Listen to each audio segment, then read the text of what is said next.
You are now listening to the Chicago Clubhouse Podcast. My name is DJ Vince Adams. I absolutely appreciate what the Chicago Clubhouse crew is doing for the city of Chicago.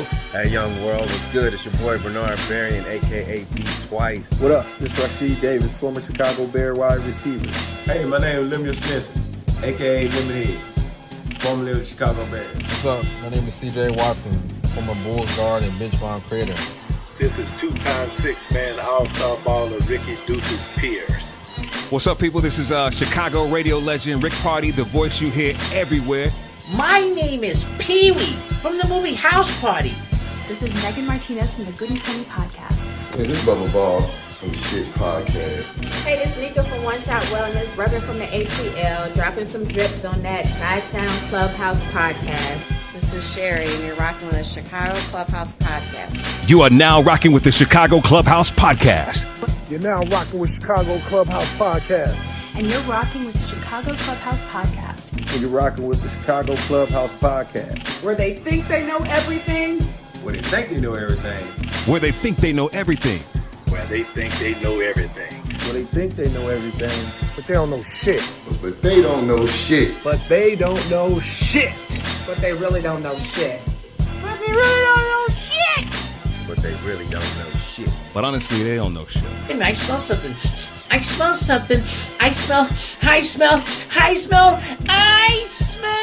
podcast. The Chicago Clubhouse Podcast Show. They really don't know shit. You already know what time it is.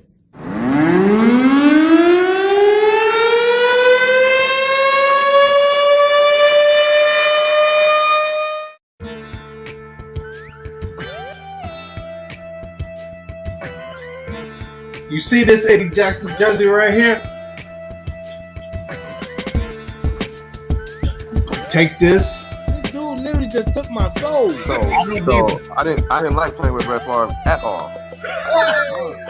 You could have waited until the draft if you wanted to look at another quarterback. You didn't have to sign Andy Dalton, who is really nothing but a backup. Evander Holyfield is 58 years old. What you want to fight a 58-year-old man? Well, man, he wants to keep fighting. Because he want to fight him.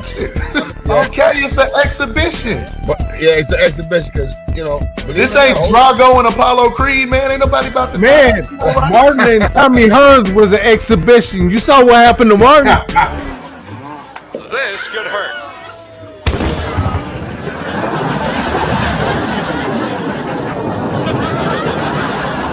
Thanks, Hayden. Nothing but the best. Okay. All right. That bro tough for real, man. Yeah, man.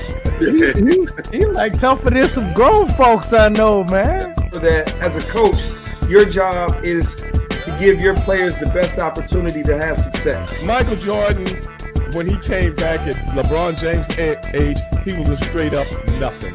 That is blasphemy on his computer right now. Because I'm gonna tell you something. Without Dennis Rodman, I couldn't see them winning like they did those second three championships. I can't see it. I agree. And now I'm the voice of SportsCenter on ESPN. Now on SportsCenter tonight, LeBron James and whatever. Do you guys really coach how exactly to tackle correctly? Because I see it all over the league now. People cannot tackle like they did whenever you guys played. But do you guys practice tackling at all? Welcome to the podcast where we think we know everything, but we don't know shit. But today we got a great podcast lined up. First, we are going to chop it up with our guest. I'm not going to say who it is yet, even though some of y'all probably already know because you saw the plug. But I will say this. Actually, I'm wait to say that.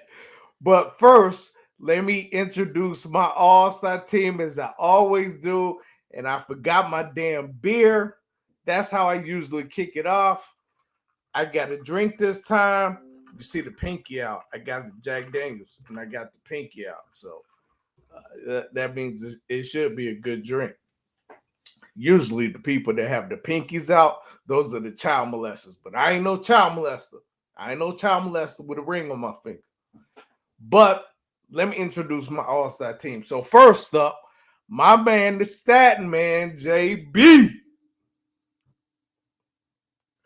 JB. What up, T? Yeah, I skipped all that other part today, man. We got to hurry up and get on to the show. Hey, that's cool. But your brother always got your back, man. Yeah, man. I see you got Moors. Raise your standards. Raise them. So I got your back, T. Let's get it. I have some too. Damn, okay.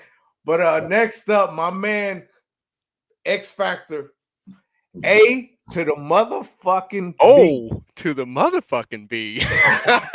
What's up, guys? What's up, AB? The reason that it took so long to get JB in is I got caught by surprise. I was waiting for you to, run that little spiel you do about. Yeah, I'm not doing all that today, man. And then you're like, JB, I'm like, oh wait, shit. I ain't doing all that today. We cutting straight to the chase, man. We got a real one in here. Oh, straight no chaser today? That's what we on? Right. I love straight no that. chaser. We got a real one. One in here today. So real wish you had told me. Yes, sir. Right. Wait. Watch this. Oh, the peach. Look at that. Damn, JB. I'm raising my standards today. That's how you doing it today? Damn right. I ain't mad at you, bro. Okay, I ain't mad at you. A little BL too. Get that bullshit out of here, though. You killed no mores, man. Hey, that's not fair because you owe him a case. So, hey, I I'm gonna grow old waiting on that. I got you on the case. I promise. I got you. I'll be that way soon, man. More? I will. You said, "What is a more?" Google it, man. But right Moore's now, beer. a more is the beer. But stay around for the commercial. I think he's talking about right. No, yeah. So Google it. That's a good question, though. It's a good story too. Really. So let me introduce the last part of our all-star team.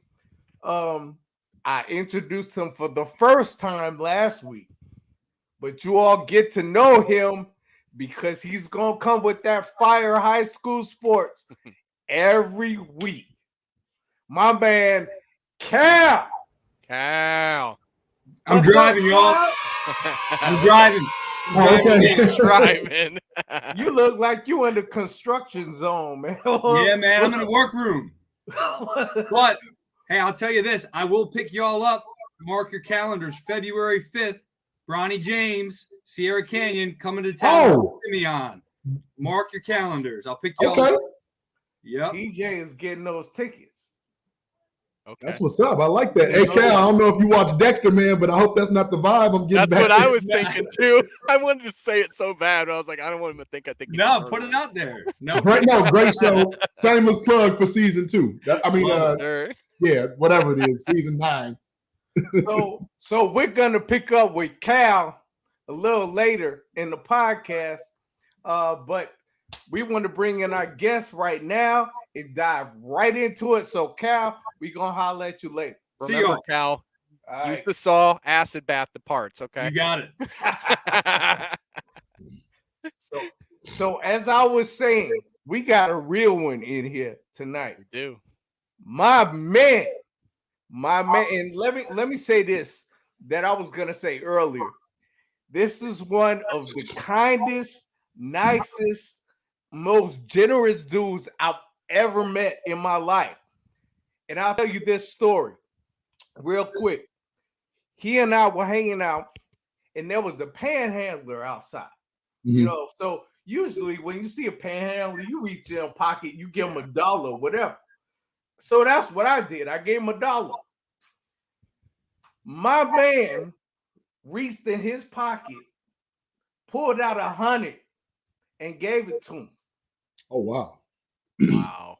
That's how generous this dude is. I was like, shit, I'm in the wrong profession. Let me know next time you hang out with him so I can come hang out. But man, I wish someone would pay my bills for me today.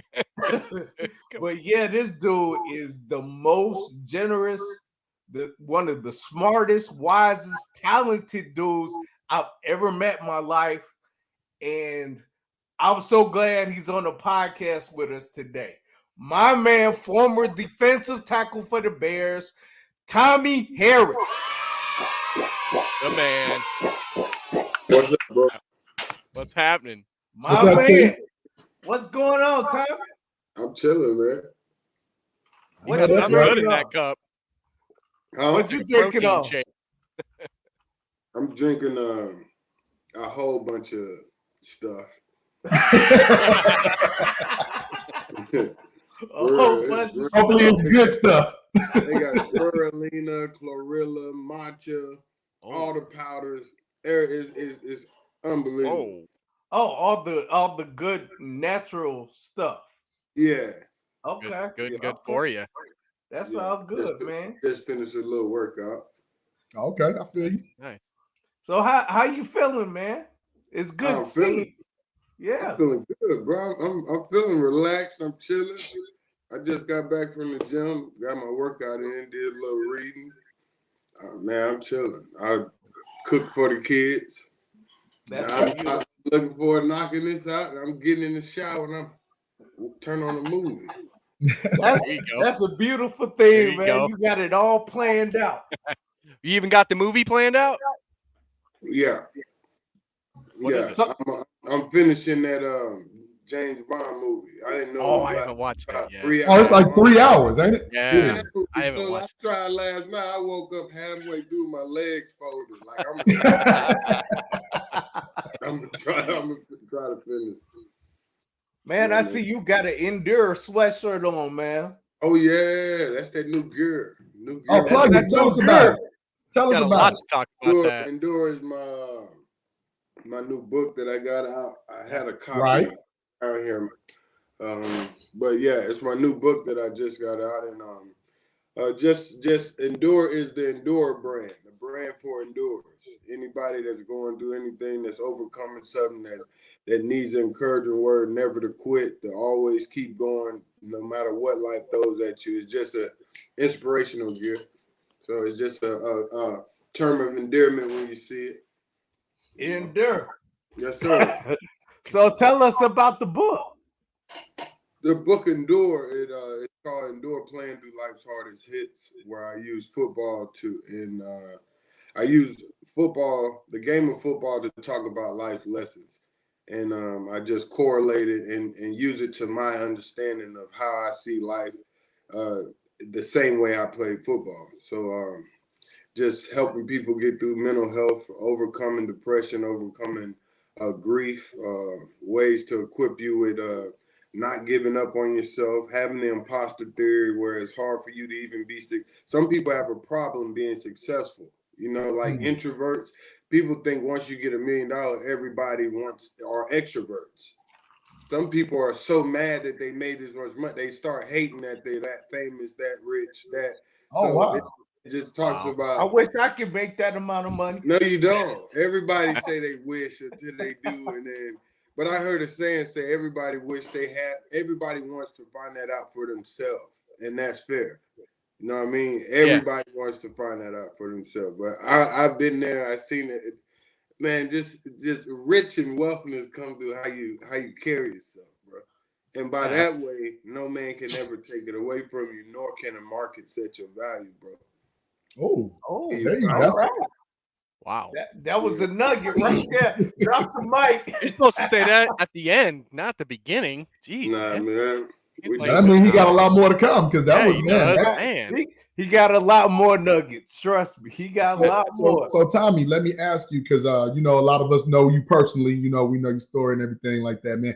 What inspired that book? Because we had another former Bear. There you go. That wrote a book, and sometimes people don't think that football players have a lot to say, but y'all really do. It's not always about that collision and that pigskin, man. Yeah, but at the end of the day, we're just humans that happen to play football and be good at it. So it's really, especially in 2021, the most beautiful thing is the climate that we're in right now is people have an ear to hear vulnerable stories because it's happening all around. People, loved ones are going down, people are losing it. So people's hearts are, as much as we're trying to get back to this old way of doing things, there's an elephant in the room, guys. So it's being able to capitalize on this moment and bring guys to a place that it's okay to express that you feel a certain way, or you're not just a soldier walking around with a helmet and pads on. You have to take off the pads. So a part of my book, throughout my whole book, Endure, it talks about cleats on and then cleats off. So I take the reader as me with cleats on, as the football player, and then my cleats are off, and it's the human side of me. So it's being able to show those two parts that we all work through in entertainment, in fatherhood, and preaching, and living your regular life at work. And everybody deals with it back and forth. It's a human issue, not just a football issue. So just being able to allow people. I laid a lot of vulnerability out on the table just to show people that I'll go first. Like, since nobody wants to do it, I'm waiting for a man to show me that it's okay for men to cry. It's okay to not have all the answers. It's okay to not have everything figured out. And then once you admit that, you begin to put yourself on a road of discovery. And I think that's been the coolest thing, to invite people on my experience. Yeah, absolutely. Man, that's deep. You have done a lot for mental health. Just if anybody looks you up nowadays, that's what you've been really, really pushing, and I got to commend you for it, because there's not enough people like you doing that now in this society, 2021. That's something that's not addressed enough, especially with athletes. That's something that you're kind of just trained to make it tuck away, and it should never be the case. That should always be upfront, being honest with yourself. It's something that everybody needs to do more, Tommie. And I got to say thank you for, finally shedding some light on that. No. I appreciate it, man. I just think we're all screwed up. You know what I mean? I don't care we are. I don't care. That's no lie, man. Somebody out there can't stand preaching you. to the choir, man. Somebody can't stand you out there. Like, you can please. It don't matter, man. Like, you can't please everybody, bro. So, man, it's just giving grace to yourself first, and then learning. Once you begin to do that, you can extend that to other people for real. Not just being nice or accepting you, but once you start being nice to yourself, being kind to yourself, it's just gonna start. It becomes an extension of yourself through practice, and that's all I try to do every day, bro. Wow. Well, again, everybody in the chat, I need grace. This So I is the get door grace. right here. Please go find it. It's Amazon, probably all over the place. I'm sure it's not hard to get, people. Yeah, Amazon. It's in certain Barnes and Nobles. Okay. We're moving all over, and then it's the Cedargate / Tommie Harris, and you can check it out. Love it. I will be. But if you want me to sign it personal, you can send it. You know what I'm talking about. Go ahead. Not a problem. Oh, I want mine signed. Damn right. By the greatest defensive tackle I ever know. I do sign personal. Just hit me in my DM. I hit you with the cash out. I'll put your message on there, and you got it. But I got you, T. I'm gonna show y'all love the whole podcast. I'm gonna show. I got you, man. Thank you. Yeah. Thank you, Tommy. Thank you, I'm gonna send y'all one. And I love. I don't know if people just heard it because we were kind of showing your book. You just said something very profound. You want to receive grace, so you give grace, right? Oh, yes, that's very powerful. Them little phrases right there, man. It's real strong. Yeah, real strong, man. And it's just so I used to grow up, and then they used to call us dumb jocks and stuff like that. But man, to talk to you intellectually and stuff, man, brother, we appreciate that, man. We really do. Because you're right. We was always taught to have the tougher exterior. Don't show no fear. Don't show no pain. Don't show no tears. And sometimes, like you said, man, we got to be first, man. And that got me to thinking, like, damn, it was some things that I was just like, man, I wanted to, but I had to hold up this, this macho exterior. And it didn't go too well when I was by myself. You know what I'm saying? Yes, sir. Yes, sir. But your lady seen it, or somebody from your family saw your heart was broken by the way somebody said something, But right. The title of my book, the beginning, I switched it from it was gonna be ouch. That was gonna be the title. Ouch. The name of the book or the chapter? The name of the book. But should have named it My Head Hurts. I changed it to Endure, but there's a chapter in there called Ouch. But it's called Overcoming Unexpected Circumstances Healthily. Oh, and that's nice. You know what I'm saying? Like, and I asked the question was, when was the last time a man said ouch? And where can he go to say it? And I said, my ouch got taken from me at 10 because I had to become a man and stop being a punk and grow up, man. Only girls do that. And so over time, you begin to get this exterior, but you know you mush underneath. You turtle. You know what I'm saying? You really turtle, bro. You know what I'm saying? Somebody said the word mush. Oh no. Yeah, we're in trouble. Hey.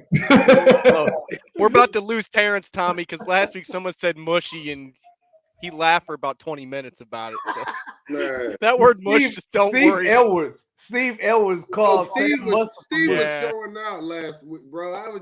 Steve was showing out last week. I said Steve need a stand up.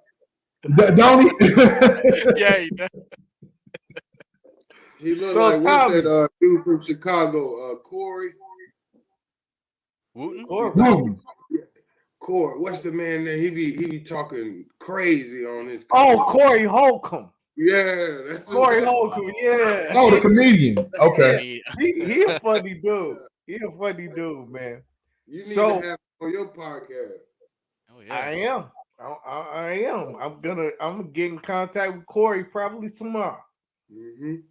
But yo, so Tommy, I don't know if you were in the back when I said this, but I was talking about how generous and how kind and how compassionate you are about people. And I was telling them about the time when we went out and there was a panhandler outside the restaurant. And I just gave him $1. I just reached in my pocket, gave him $1. You reached in your pocket, gave him $100. Why though? That speaks to how generous and kind that you are. Can and you kind of what's that? Timing. I told you I respect timing. That's the number one thing. I cannot act like it does. If it's in front of my face, it's meant for me to do something about it.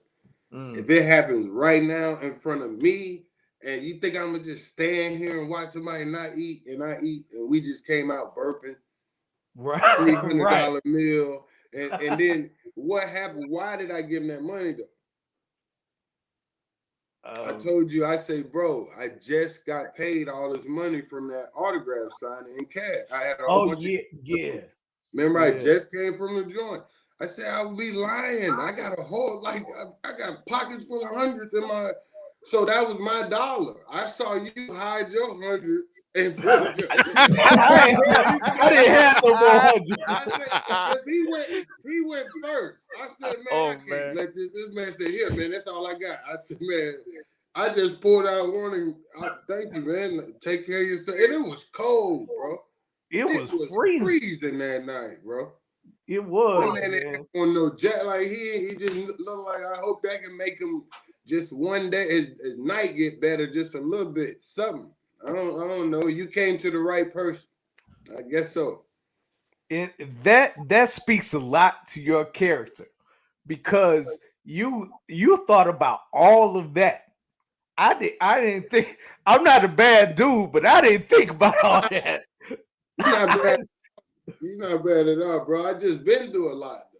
You know what I'm saying? I was always raised by my mom. Like, you never know when God is putting his face on somebody, or you entertaining an angel. I believe that. My grandma always taught, you never know who you're talking to.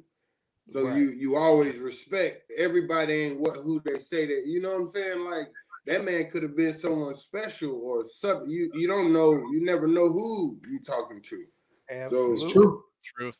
Yeah, that's why I don't care about billionaires with stink attitudes. Get out my face. I will walk around. I'm telling you, I don't want to know you. I don't care how famous you are. If you ain't rocking on no real level, I don't really want to be around it. You know what I'm saying? Like, I'd rather hang out with homeless people, like people that's for real and can feel and ain't worried about all the other stuff. Just that's the way I am. I've always been that way. Yeah, And that's how I was raised too. man. That is awesome. Always invest in people and not invest in, That's the way you never go broke, bro. Exactly. You're always You'll rich. never be broke if you invest in others. I love that. I'm gonna start pulling out hundreds too, but then I'll be broke to the Nah, mother. you can't. It ain't. If that was what you had, you know what I mean. That 100 was like my dollar, and like that was a good night for me. That's like walking out the casino and you like, I signed for 2 hours and it made like this simple. Yeah, this ain't gonna hurt me tonight. Like I'd go do something else. Like, right, and it was like you said, something small to you was so monumental to that person. Yeah, but you know, it's just generous.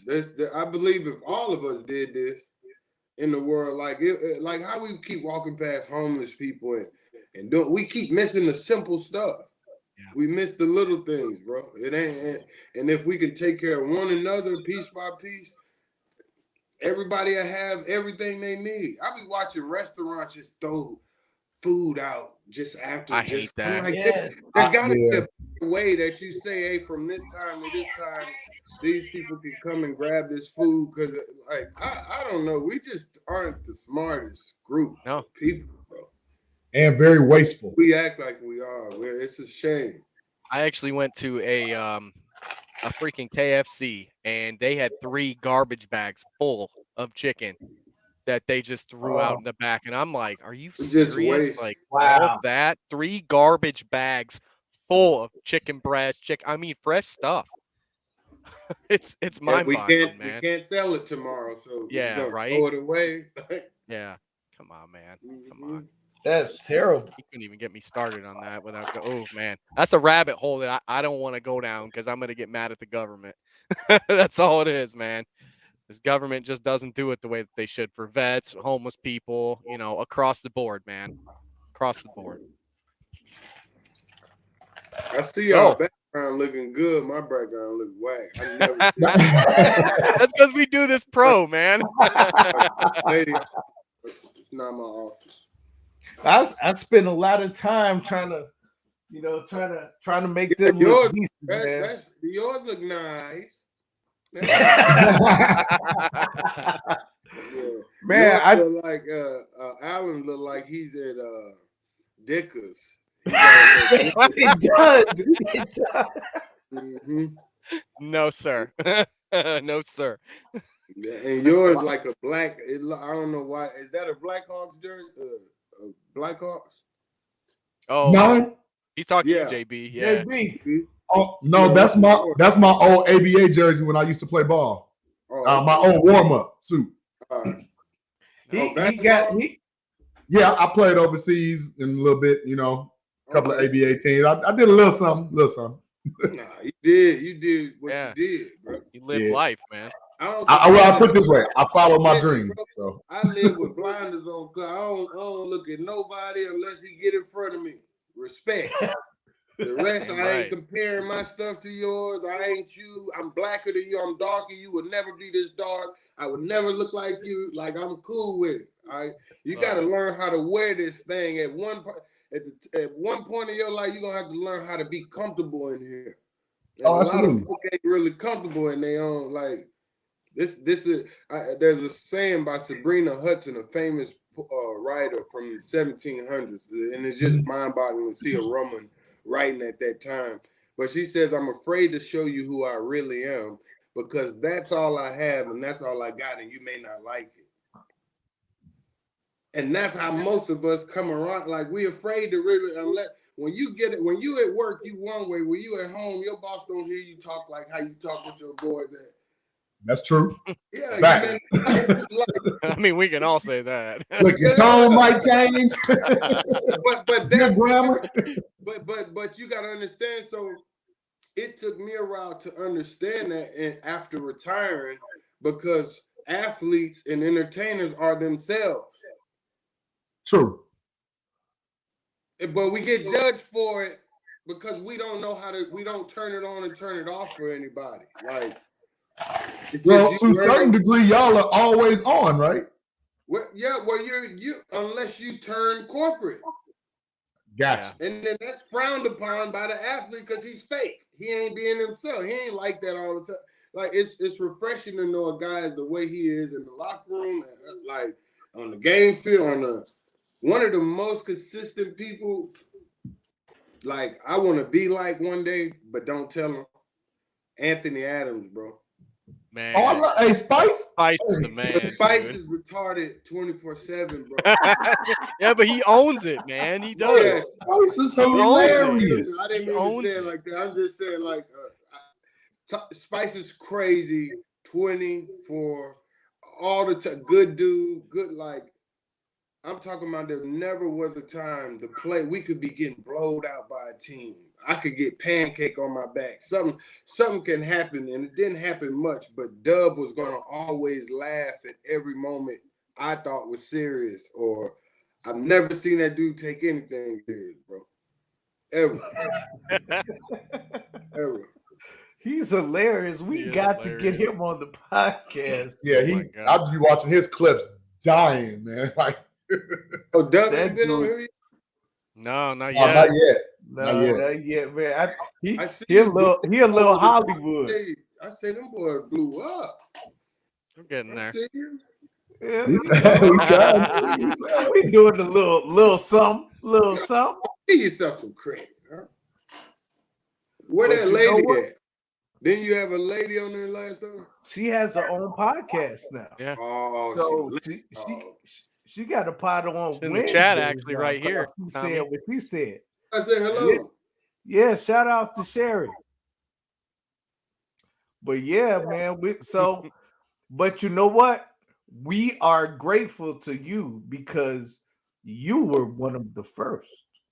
You were one of the first to actually come on the podcast. And my hair nappy, and you know I love you because I told you, man, I ain't got my hair look like myself. So your hair look great, man. Your hair look great, and you dropped a lot of nuggets that people could live by, and we're forever grateful that you came on the podcast, kicked it with us. Yeah, thank y'all, bro. So that was awesome. So I want to get into some football. Yeah, buddy. So we've had a few people on this podcast, few guests on this podcast, and we talked about the Super Bowl. And we talked about how that Super Bowl would have been won easily, no question, hands down, if you were healthy. Yeah. Yeah. No question. So what do you think about that? That's a fact. There ain't nothing to say. That's a fact. That's the thing, right? It's a no-brainer. What he did, man. Peyton Manning said. Yeah. It's a whole nother game if he playing. They can't run no stretch. There's no way. Yeah. There's no way he's getting that ball down the field whenever you got Tommie there. Like that, and I'm taking that. Snatching that shit immediately. Don't even do it. And then just think about it. If Mike Brown was playing, and Mike Brown, that would have been just like game over. Yeah, I actually got there listening to Purple Rain crying. Let it be. Look, TFL after TFL after TFL. I actually got in a debate with somebody that said, would I rather have had you or had Mike Brown in the game? I immediately said you, just because of that fact that you could get back there quicker than a dime, man. Yeah. I mean, there's all out quicker. Yeah, like we all love Mike Brown, but you brought a different animal up in that front seven, man. There's no way that they could have stopped you in the middle. No way. No, it would have been game over. Night. That's when you just burn your hair on fire. Oh, you gotta let it all. This the game. You let it all. I don't care what. I'm going. Hey, you're going hard. Yeah, I'm going hard. That's it. That's all. No tomorrow. No tomorrow. You know, every player be like, I go hard. I go hard. You go hard, but you going hard in a way of this is week one. Yeah. We got week You're not 2 playing. coming. Yeah. You playing hard, like, but you ain't. It's a difference now. Playoff that's like, let's go break everything. I don't care. It's a whole nother different level. Like that playoff speed is a whole nother speed than that Super Bowl speed. I saw everybody go to another level in that Super Bowl. Playing freer than you ever will. Really? Yeah. Oh yeah. Oh, man, it's super. They play at a whole nother level. So the game is a lot faster in the Super Bowl? The game is a lot. It ain't by that, because you got the recipe has been worked out. You know what I mean? Through week 1, 2, 3, and you might have a couple losses there, but you the top team now, and that machine should be all. Whoever seeing each other should be all. No excuses. They got the new guys in. They got whoever they going. They got whoever on their ship, and they burning the bridges. We ain't turning back. This is who we rolling and we ride. It's a whole nother mindset. The pay is different. You know how the money stopped. You start getting paid 70-30. The winner gets set it's a whole different pay. So basically, the regular season is kind of like like you said, the recipe. You're kind of fixing up the recipe during the regular season. Then when you get to those playoffs and hopefully the Super Bowl, your recipe is complete. Now you cooking. Yeah, right? Yes, sir. You should be cooking by that. The scariest teams are them teams that got to win that last game and then got to play that next week playoff game. Mm-hmm. Those the ones. It's when you get that break, that little lag in there. That's where you was the top team before, but now you got all this time. That's where the machine. You don't know how it's going. You got to have a lot of veterans that know how to just turn that over.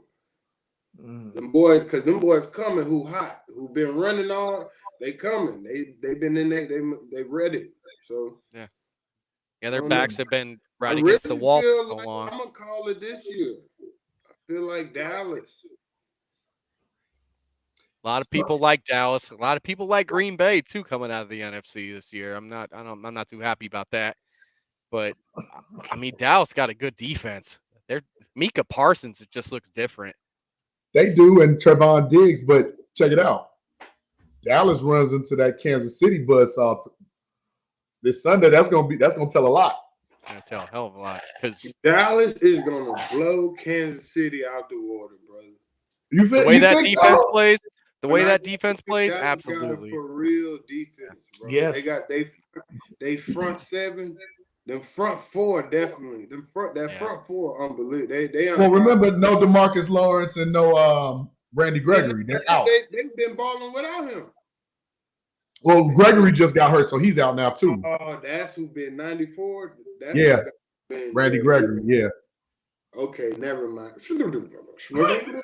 I think Kansas City Chiefs might have a better chance. I was betting on that one dog out of 94.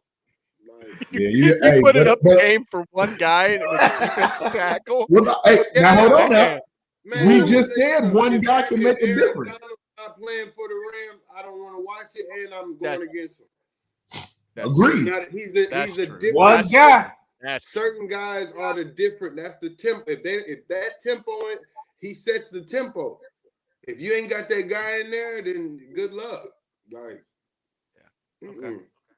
I like Gregory was like building. He was like, I was really starting to see him certified. Like he speeds up the game. The quarterback got to rush. He does absolutely. And you got to put so much attention to his side now. Others are coming free. Somebody coming free. Yes, sir. Yeah. But what's going on with y'all Bears? Huh? Oh. What you mean, y'all Bears? You mean our Bears? What you mean? Our Bears? Y'all Bears. That's like being working at Walmart and I get fired from there. You want me to wear Walmart? Oh no. It's a little different when you're an alumni player, though, isn't it? Now hold on. If I worked at Walmart, I'm still a member of Walmart my whole life, but I ain't bragging to everybody about the cut. They fired me. I hear you. Hey, you know what? And I rooted for you in San Diego too, brother. So I'm cool. I'm cool. Me too. Went to a Walmart convention, wouldn't you brag about being a Walmart member whenever you talk to Walmart fans? Like, oh, I love Walmart so much. No, I probably go to I played Target. for Walmart. No. If they fired me and I was like, dude, why did you fire me? I wish we could have conversations like the player gets to ask in front of the city. You know what I mean? Like have like a standoff. Like I wanted to hear why you guys let Urlacher go. Why? So I take it you're not a fan of Phil Emery. It happened like that. I don't understand. Oh, it's just I just didn't understand. I remember a time where guys stayed with one team and gave their soul and heart for one team in the city, love that one. Then it just went to like the NFL machine just turned into it's on all cylinders. When I saw Peyton Manning get cut, I said, "Oh, it's a whole anybody's touchable." Damn right. Peyton Manning was gone, bro. Like, okay, it's over. They brought that up on Monday Night Football. Now. They can do whatever they want with me now. They had Draymond Green on there with him saying they wanted him to like insult him, and he said that you were someone's second choice. They got rid of you, let you go. He had nothing to say to that because he knew, anyone's able at any moment to get cut, any moment of any day. It's but sad, some stuff is just stupid though. Let's call it what it is. Yeah, that's some what it stuff is really stupid. Like Tommy, that's what I was saying. Like between that Angelo Emery thing, like we're not a fan of Emery. Real talk, we're not. We're not. Mark Trestman. That's all you have to say. Yeah, Emery's tough, man. That's a tough, man. That whole city, that's just a tough situation, bro. Period. Like, I don't know. They fired Lovey at 10-6, bro. Like it's certain stuff I'm not gonna forget. So something's going on. None of us have ever forgot that. Somebody's just in there doing anything they want. I don't know. So I don't. They don't know. Daniels. I still love every man that come in there and works in that uniform. Yeah. I respect every man that comes to that city, performs for those people of that city, and have to work in that organization. But like, I love the Bears, but they cut me. They did. I'm sorry, Terrence. That's it. I love Chicago, the city, the people, that organization. That hurt my feelings.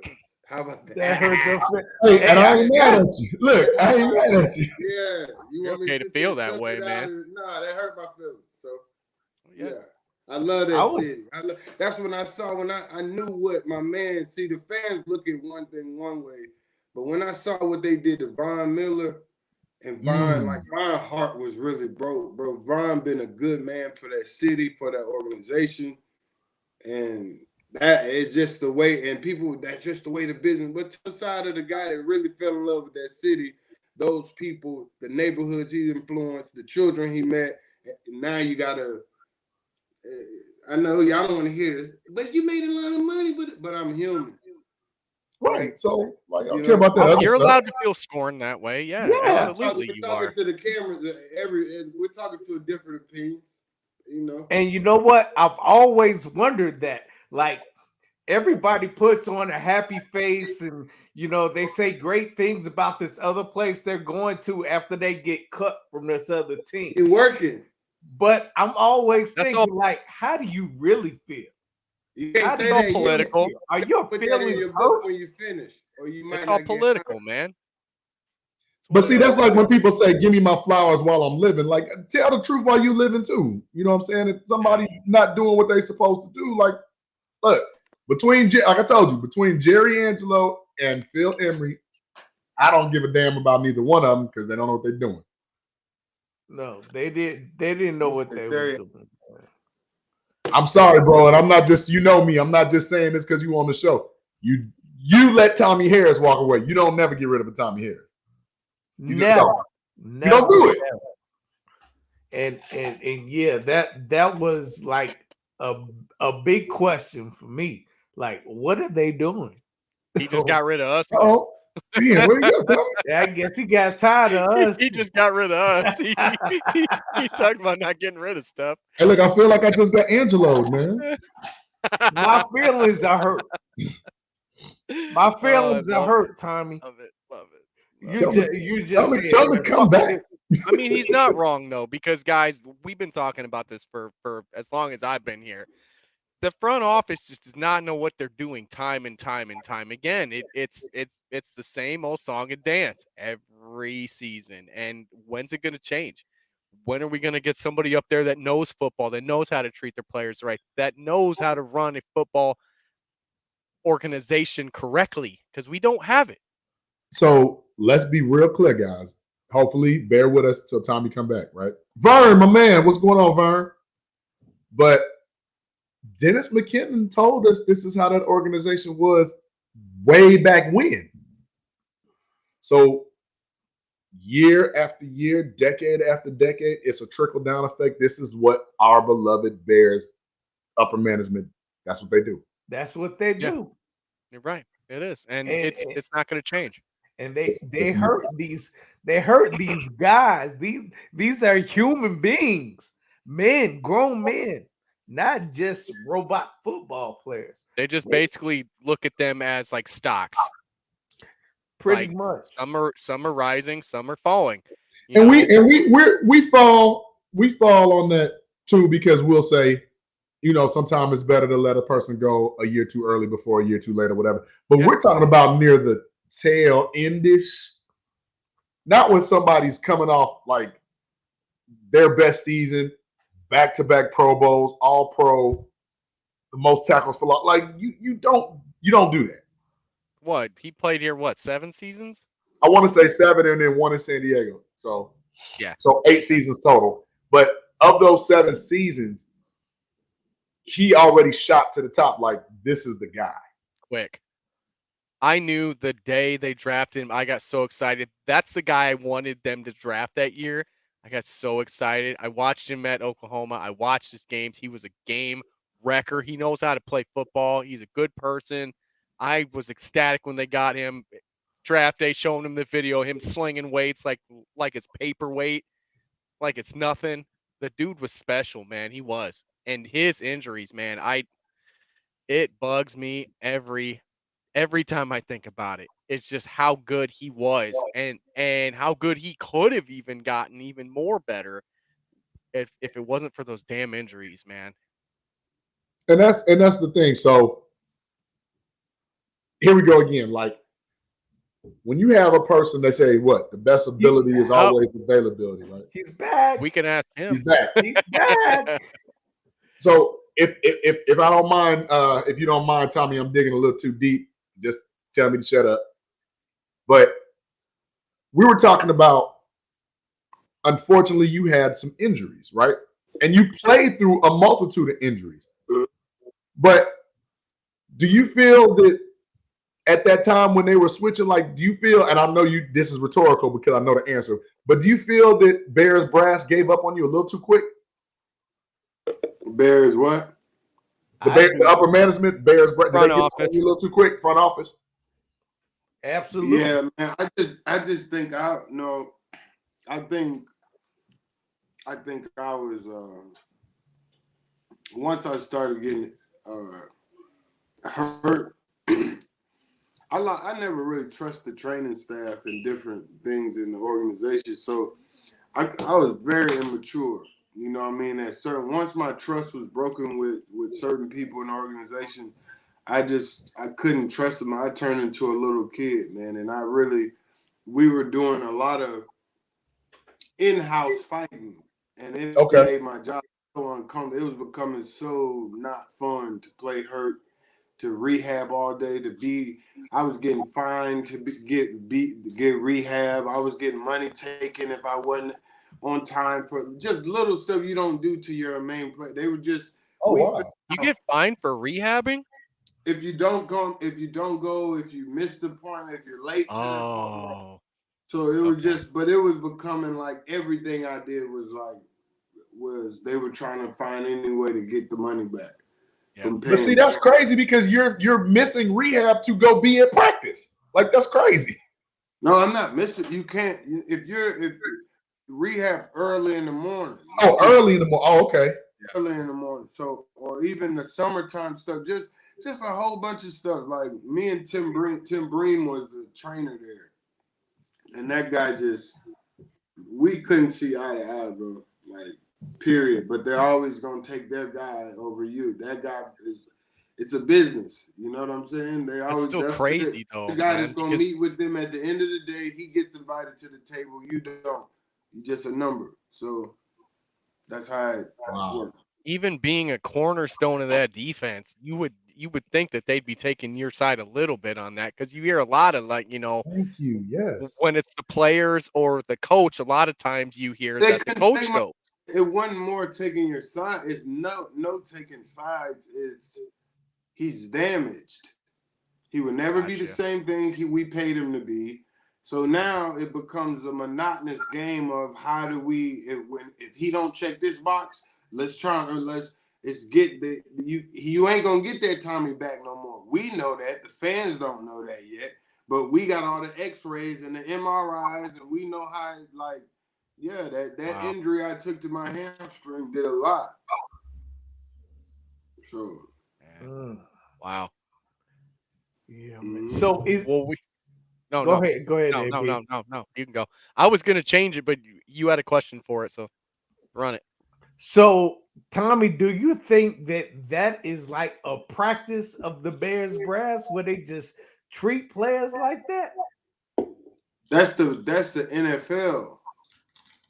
Yeah. So the whole NFL, they just treat players like numbers. If you hurt, we get rid of your ass. You are a number. It's like I try to tell all the players to look at themselves like they're racing in the NASCAR, the Indy 500 or Indy 500, where as long as you can find a proper pit crew, that pit crew is important. That's your financial advisor, that's your rehab specialist, that's your nutritional person, that's your media person, that's your lawyer. If you can find that right group of people to take care of this vehicle and keep this vehicle up and running, make sure his mind is good, make sure his body is good, make sure if you get a good pit crew, a good group, somebody's going to stick their sticker on you as long as that vehicle's up and running. Yeah. That's it. You might be a Chicago Bear one year. If you keep it running long enough, you get a Washington Redskin. You keep it long, you might get a Dallas Cowboy. You keep it in shape and you might get a Buffalo Bill. It's nothing personal. It's just the business. As much as you want you leave the business goes it goes straight to business. Once you leave college, you are now in the entertainment of tackling and throwing touchdowns, hitting and getting. You're in the entertainment business. And it's way bigger than your passion for football. It's not Little League football. It's not that thing anymore. It's, hey, we paid you to do this. You don't do this. We got to get you out or either get somebody else here to get a better position here. It ain't personal.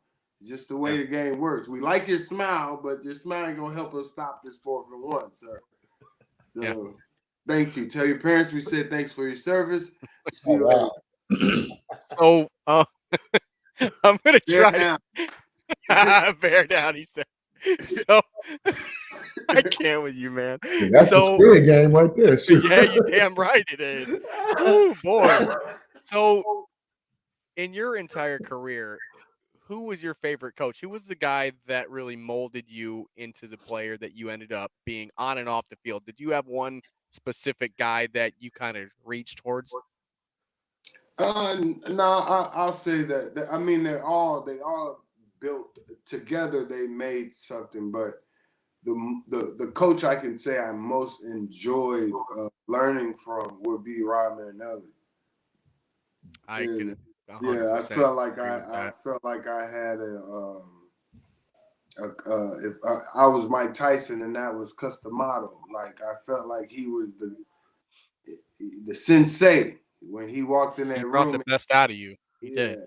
Yeah, that man taught you what you were doing. He was the first man that taught me what my power was, I wasn't just doing things. He was teaching me why I did stuff and when to do things, why and when. Like that's a whole different type of football when you start learning the timing of not just going crazy, when to waste moves, when to do that. Like, he taught me how to be a professional football player. He's still out there doing that today, and he's still doing it at a high level. It's amazing. Is he in Houston? I believe he's in Houston still. Last I knew, he was him and Lovey both. Well, yeah, because I think one is the coordinator, and one is like the D-line coach, I think, or something. Yeah, that's probably Coach Yeah. Rand. Mm-hmm. So, Tommie, one of the on the first podcast that you came on, you told this story. Well, Kristen, at the time when she was on the podcast, she asked you a great question, and you had a great answer. She asked you, what was your welcome to the NFL moment? And you gave an answer about Olin Cruz. Can you tell us about that? That was hilarious. What, when he said, welcome NFL, watch out for 97, mother. Why you want to keep breaking it up, man? Like, because it's fun. We got new viewers that haven't heard the story yet. Olin is a changed man, bro. I see Olin's very refined now. And good. He is. I said, man, Olin used to put that pressure on boys, man. The boy used to put that pressure in your life early in the morning, 6 in the morning. You know what I'm saying? But yeah, I came in there as a rookie, just happy to be in there. And I told when I got drafted, I said, NFL, watch out for 97. Because I really was mad I had dropped to 14. But I was first D lineman taken. So I said, NFL, watch out for 97. And that's all I heard until I played my first playoff game. I mean, my first preseason game. And after that, he said, okay, I see what you're talking about. But all day he said, oh, yeah, NFL, watch out for 97. NFL. I said, dang, I ain't think you could get bullied at like a grown-up. You know what I'm saying? Like, and we all supposed to be bad men, you know what I'm saying? Like, it was just crazy. Olin, man. Oh, that's too funny, man. Watch out for 97. But yeah, you just repeating and doing a little song. I said, man, I had sweat coming out. All the guys laughing on the bench. This is my first time with all the fellas. Like, that's my introduction. But you showed their asses, though, right? I showed myself. Damn right he did. Right. You showed that you belonged and you came to wreck some stuff. You got that respect. Yeah. He did. Absolutely, man. Love to hear that. Wouldn't let me get 97. So I said, you know what? I ain't paying no. I said, how much for 97? They had just took him the year before at the first pick from Penn State. And he wanted to charge me $97,000 to get my jersey. What? What is the next number? No, sir, I'm not giving you 90. Hey, what's wrong with them, man? Jesus. Who was 97 that season? Mark Anderson? Yeah, no. Mark Anderson was after him. Okay. 91 was already in the paint when Mark got in. 91 was. I played 2 years, I believe, with Mike Haynes with 97. Oh, Mike Haynes. Mike Haynes. Yeah. You got another Penn State guy? Yeah. State Penn. He was he didn't live up to the hype. Well, I guess that's another story, but do it to us all the time. It's okay. I don't come to your job talking about what you do at your job, right? See, no, you don't. I'm playing. I used to tell people that all the time. I don't come to your job and tell you how bad you suck mopping the floor, do I? That's how fans feel. That's how we feel when we hear like, what? That's just a part of the game. If you don't like it, say, man, it's entertainment though, brother. You just said that. You just said Mike Haynes is an upstanding man, good man, but it has no value because he's a that's what people. That's the crazy thing about the dude could be the nicest dude to you, and he's such a football. People gonna crucify him. He's so nice. He bought my kid a gift for Christmas, but he didn't make the sack. He paid my mortgage, but he didn't make the sack. Right. Get out of town. So sorry for it though. like ever since I started playing football, kickers. Oh, kickers, okay. For real, bro. When you miss a kick, that is like you do not want to be in there with those guys. Those guys are people see it on TV, but that kicker knows when he getting that, he gonna hear so many, see so many looks. Like, oh man. Sit on the bench by yourself when you miss a kick. He probably gonna wait to be the last one to shower. Yeah. Oof. Kicker is a lonely position, bro. But they play for 20 years. They do. They do play a long time. Oh, He gone. he's doing this disappearing act today. I don't know what's going on. You know Let me shout out Kristen real quick. I used your question because I thought it was a great question, Kristen. And where you been, Kristen? We haven't seen you. Yeah. It's good to see you. Yeah, Kristen. Hey, look, you know what I was thinking? If memory serves, Michael Haynes was 97, but didn't Tommie come in starting? Because Michael Haynes was like an end, but wasn't that Alex Brown and Alawali Ogunleye ain't starting? So Michael Haynes couldn't give him 97. He wasn't even starting. That's probably why he wanted the $97,000.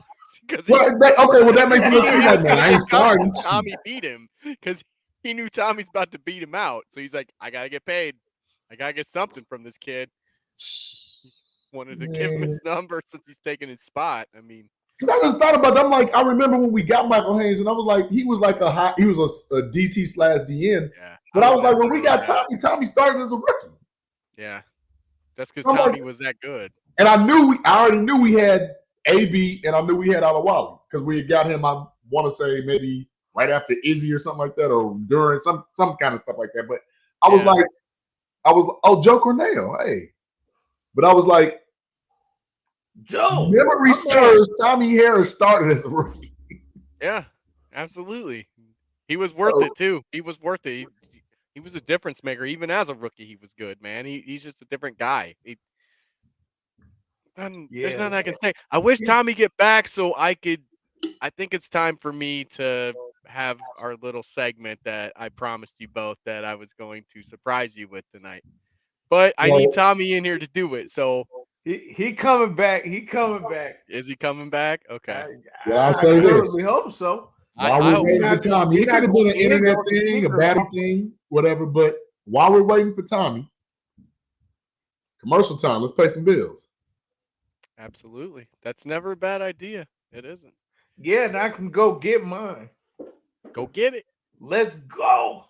Listen, shout out to my man Terrence from Chicago's Clubhouse Podcast, from the Morris Brewing Company here in Chicago, Illinois. All right, we got bros out here putting out this for the Moors. It's tasty. I didn't even have to come on here lying about this.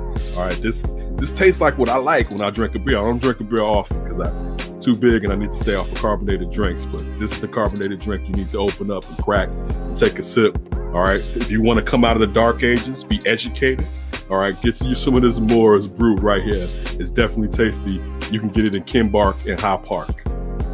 Whoa. I thought we were a team. Where's mines? And when are we getting in Tempe, Arizona? I guess we're going to have to find out, man. But everybody out there, for here from Chicago, go to Kimbark and pick you up some Moors.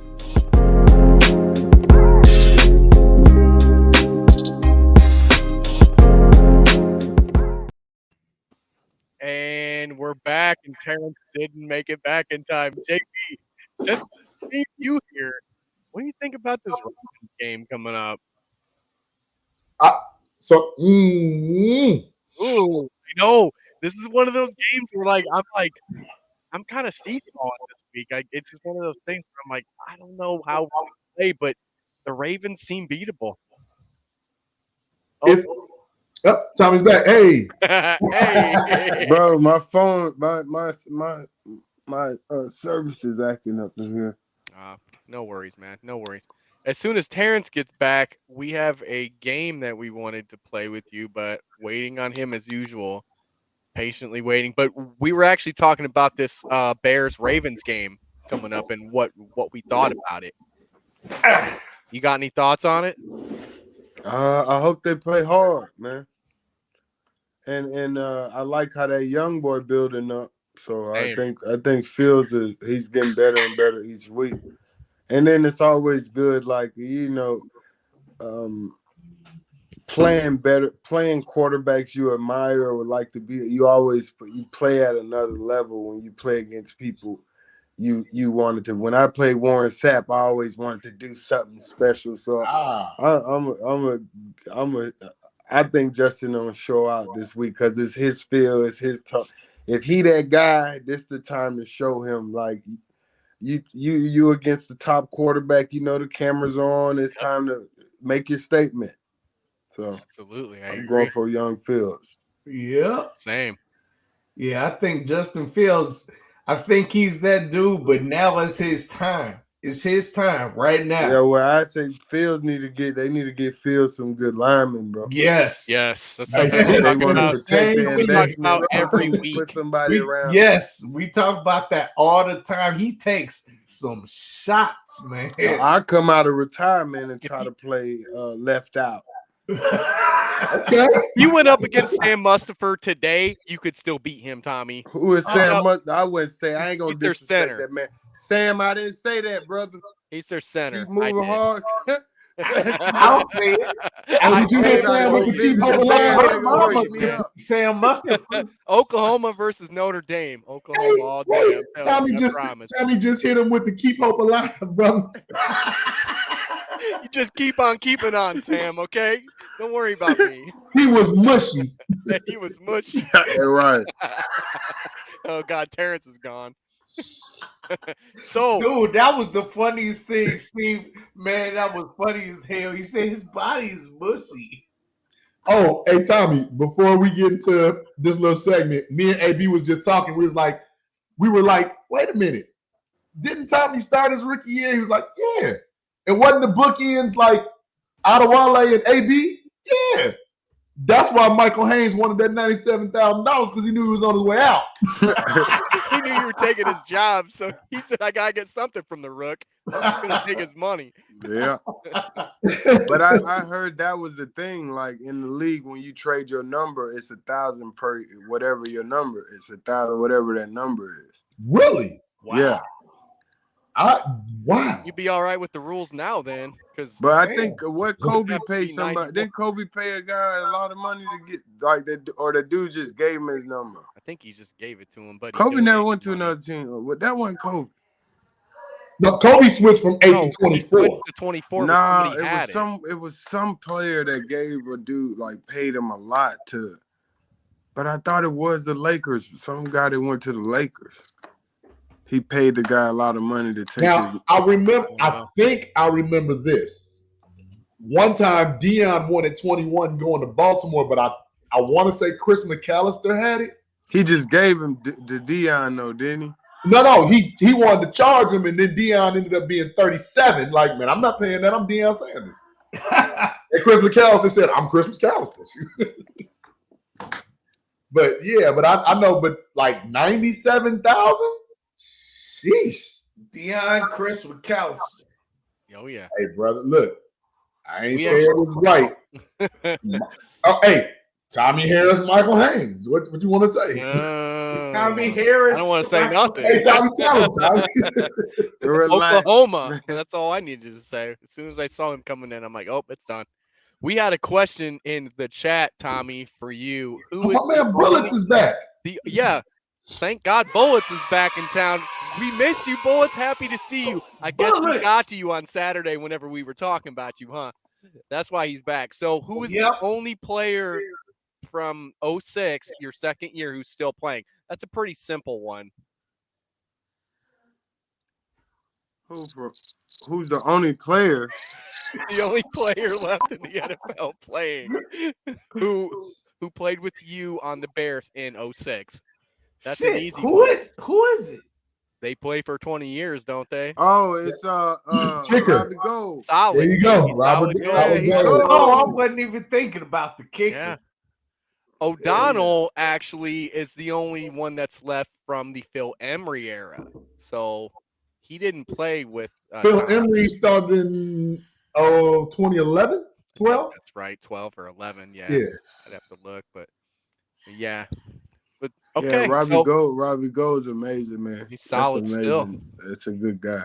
Yeah, he He's is. like 80 years old and got the best leg in the NFL. You say he does? Yeah. I wouldn't say he's got the best because there's a guy named Justin Tucker that's Let me retract around that. right now. Isn't he out for the kicker season? is. Yeah, Jay he's Tuck. hurt, I thought. Yeah, he's out for the season this year. Yeah. Yeah, he hurt. Is he still with the 49ers? Yeah. Yep. Yeah, he was actually on the sidelines when they were playing the Bears, and he was trying to teach the 49ers kicker how to kick at Soldier Field. Yeah, because he was Good fucking luck. up. He was fucking And then they up. cut the guy after that game. They actually cut that kicker. They did? Yeah, they did. Yeah, he was I can't remember terrible. the guy they He's got now, tough. but I saw right after that. So we got a little fun segment for you. Well, I do actually. And I guess we'll get into it. Since you were talking about how much you love Chicago, got a question for you. And now, everyone's favorite game show that's sweeping the nation. How Chicago are you? With your host, CCP's very own Terrence Nickel.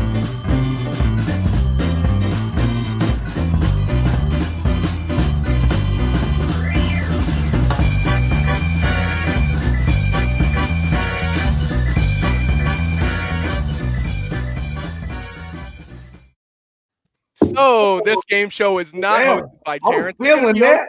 Look, it was bad. Look, I'm like, I do a couple things okay. I was feeling that. So this is going to be hosted by me, actually, and I want all three of you to play. oh, So basically what I'm going to do is I'm going to ask you some questions. I'm going to give a multiple choice, and I'm going to give you guys around like 10 seconds. You can think about your answers, and then one at a time, I want you all to answer, and then once I get all of your answers, I'm going to give you the correct answer. I'm going to try to keep score with you guys, but please bear CJ, with you stupid. that's CJ crazy. What did CJ say? I didn't see. He said he thought he was on Dancing Dancing with the Stars. But there's only one here. It sure ain't me. So okay, so first question is, which American snack food was first invented in the Chicagoland area? I'm going to give you 4 answers. Don't answer until I ask you, okay? So number 1, Ho-Hos, Fudge Rounds, Twinkies, or 3. Sorry, 3. There's only 3. So Twinkies. Fudge. You don't listen to the game, dude. You said. I said I would call on you, and then Okay, you I'm answer. sorry. Tommy, Sorry. damn it! Listen, Sorry, I'm gonna sorry, mute Coach. you, Tommy. But okay, Fudge Rounds, Ho-Hos, or Twinkies. JB, what do you think? Fudge Rounds. We already know what everybody knows what Tommy said already. So Terrence, what do you think? Ho-Hos! The answer is actually Twinkies. Tommy got it Damn, right. I get that wrong. Tommy got It's that all one kinds of hoes in Chicago. That's why I included Ho-Hos, because I knew you were going to say that. I knew Man. that joke was going to come from somebody. I got some hoes upstairs. Oh Lord. Wait a minute. Hold up. I'm just kidding. I'm just kidding. Hey, Ma, he ain't mean it. He ain't I mean it. didn't mean it. I promise. So number Tommy, 2. I'm sorry, Tommy. All good. I didn't mean to say that. So right now, we got Tommy's got 1. The other guy's got 0. The second question, which U.S. president was the only one born and raised in Illinois? Here are the answers. Do not say anything till I call on you, Tommy. Barack Obama, Abe Lincoln, Ronald Reagan, or Herbert Hoover.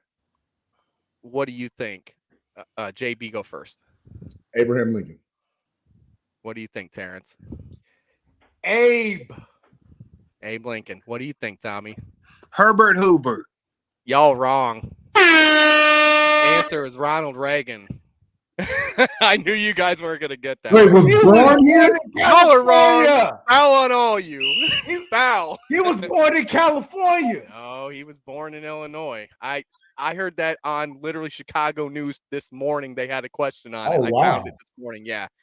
I listen to the Chicago news every day. They have like trivia questions all the time. Man, get your smart ass out of here. So I'm the still third in the lead. one, he's Yes, still you in are. the lead. And this one is going to be for the marbles. So I'm going to play a song. And I don't want anybody to tell me who it's by or anything like that. I'm just going to play a song real quick. And then I'm going to ask all three of you who you think made this song that is a Chicago guy. You're about to say who made this shit. Here's this. Oh, wait, hold on. I got to make sure we got our stuff up real quick. Just so you said it's a Chicago guy? It's a Chicago guy that made this song. Can you hear it? Yeah. Okay. Don't say who it is or anything.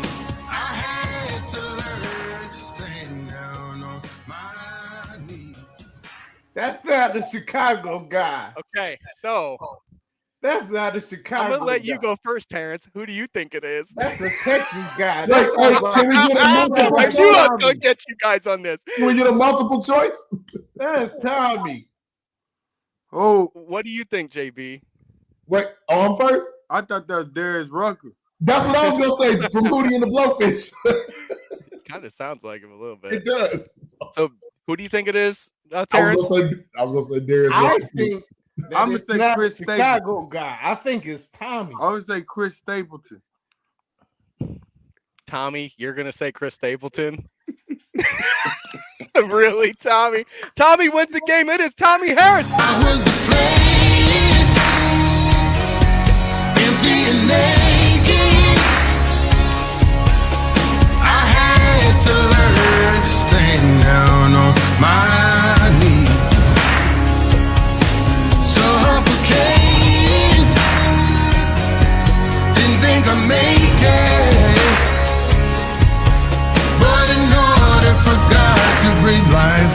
Into me, I had to be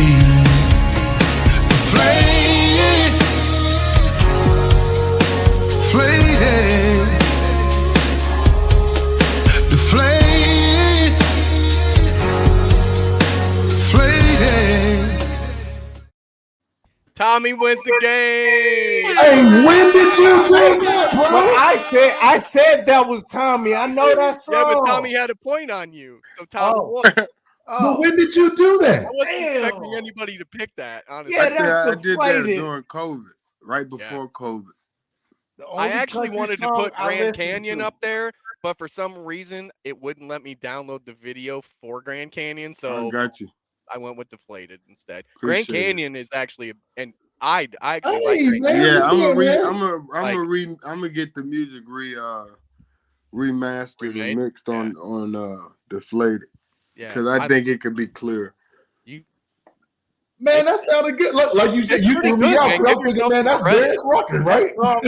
Yeah, but the voice, all that's good. It's just the music sounds too noisy for me. It sounds. The more I'm hearing it out in the public and stuff, it's like the music itself is too loud. Yeah, I just want to bring it down. Yeah, bring some levels down. Well, if you need that, I know a guy who video edits pretty good who could help you. That's the only country song I listen to. I don't even listen to country. A lot of people didn't know that about you, man. Do you have an album we need to know about? But that, yeah, I got but I mean, my songs are on YouTube. I have a couple more I'm about to promote it, man. Let's go. We need to hear this. That's it. The Deflate is on YouTube. And you and Grand Zach Canyon. Miller need to get together. And I got Grand another Canyon, one I'm okay. releasing called Let Love In. Okay. Nice. Two songs are two singles are available right now, but then you have a whole album coming later. Yeah, sure. Okay. Yeah. And we had a fan chime in that you need to go on tour with Zach Miller. Zach Miller. Oh yeah, I heard about that. Oh, tight end Zach Miller. I like what Zach Miller doing though. He's legit. I too. Yeah, he's is. very talented, man. Oh, Joe Cornell hitting us with the hard. Oh, we got a Facebook user mad that Can we we're not talk talking Bears football, or is this a game We're show? about to segue into We that. just had a game show, okay? Get over it. Sorry, Wham.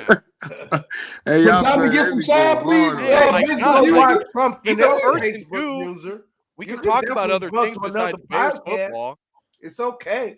I just want the Facebook user to know, hey, we here to talk to Tommie, so we giving Tommie his time, and we gonna get to the bad stuff. And right also, Facebook user, please go to StreamYard.com/Facebook so we can know who you are. Okay, please and thank you. They don't want to be known because they gonna get this heat. They don't want to be known.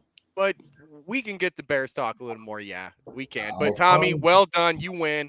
That's what we figured was going to happen anyway. And the bonus question is, what's the best pizza place in Chicago? Oh, I know. I win this. You can't ask me that because you know I'm gonna win that. Margiano's. Oh, for real? Lou Malnati's. Flag on the play. That's like top flag. Mike's Pizza. I don't even know who that is. Gurney. Oh, Gurney? Okay. You're just slowly creeping back You might down, have to buddy. eject him from the game. What pizza y'all be eating? Giordano's, man. Yeah, Giordano's too. I mean, all of it's the same. Like you can't all go that, wrong. I don't like deep. I don't like thick pizza, You don't like the bro. thick? Yeah, I got you. That ain't my thing. I'm a Harold's Chicken, Uncle Damn Remus it. type of guy. Harold's Gibson, Chicken You just blew my you know second what I'm question saying? in the bonus round. Chicago seafood. What is that? What is that? On the end, stone crab. Joe's. Joe's Stone Crab. Yeah. Joe's. Okay. Chicago cut. Tavern on Rush. You can't beat that. Like it's just a lot of. Yeah. That pizza too much sometimes. I gotta get that Harold's though when I get fried hard with mild sauce. With mild sauce, yes, sir. Mm-hmm. Mild sauce, yeah. And Tommy, you just said a restaurant, and a lot of people. I'm taking Tavern on Rush over Gibson's. Don't shoot me. Oh, right. Well, I can Gibson family. So Tavern Rush is like Tavern Rush caddy corner. There, we'll walk from Gibson. Right, you go right across the street. You can't lose in that whole little area, man. That whole Looks little like Facebook flag user figured it out too. You can't lose over there. Yeah. Facebook user says, "Much love, Tommie." Now, oh yeah, now he says that. So, we got a question here for you from Joseph. He said Urlacher or Ray Lewis. That's a question that you don't ask somebody to play Urlacher or with Ray Urlacher. Lewis. And who would I like to play behind me? No, I mean, he said who was better, right? Basically, Tommie Harris was Lance better. Briggs. Lance Briggs, great answer. I'm not. Hey, Great I like that answer. I like it. That was a great. He was a dog, answer. man. He was a Lance dog. Briggs. Hey, you have some dogs behind you, T, though, for real. Like, Yeah. y'all was. But I had two real ones for a long. Well, I had three real ones for a long. Hunter Hillemar was that killer too. Like number 92. I you like couldn't Hunter. do nothing Hunter, without. He Hunter, set the he was a edge. tackling machine. He was an Hunter unsung set hero the of that edge, group. brother. Yeah, he did. No, Hunter was smooth. Yeah, then Nick Roach came in there. Roach after was y'all my got guy. Yeah. Whenever Roach left and went to Oakland, man. Yeah, he got paid. He did. He did. I was happy for him. See, you see how we get like right here, and then we do some dumb stuff, and then we start all over again. You see what I'm saying? Yeah, Like, they come on. just try to reset the book. Say it's all about moving that money around. So we had another one here, Tommie. Who's the toughest guy that you ever went up against? I would say Larry Allen. Larry Allen. That's a damn good one. Jesus. That's a damn good one. Right. Yeah. Was there any like specific player that like you like got up more for, or like a team that you got up for more? Like if you knew that you were going against somebody, you're like, oh, I got to get up for that guy. Or was everybody No, just I in your way? knew Larry Allen was the guy that made me go to sleep early during the week. Gotcha. Yep. And I didn't want my TV numbers dirty.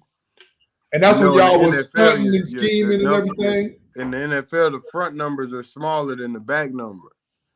So if you ever get your TV numbers dirty, that means you ain't gonna play in the NFL long because you shouldn't be on your back as a You lineman. shouldn't be on your back. Yeah, and I saw what he was doing to folks' children on film, and I said, my mama gonna be at this game. She can't see this. He's pancaking. So he had me get in bed I prepared for Larry Allen. Like he was just so strong, like wicked strong. So that's one of the guys that I took serious to a whole nother level. We had another question here.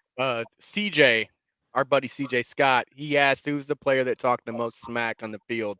Richie Incognito. He didn't even blink. Look, He didn't even blink. And He didn't even let me Latui. finish because he knew it. That's how Yeah. bad Richie Incognito is. Yeah, certain I've guys heard you a lot didn't of even that. want to. And then Raiola from Detroit line center. Yeah. Ray Liola. Ray Liola, yeah. But when you hit Incognito, who was he with? The Rams. The Rams, okay. 'Cause I know he's had multiple stops. Matter of fact, I think he's still in the league.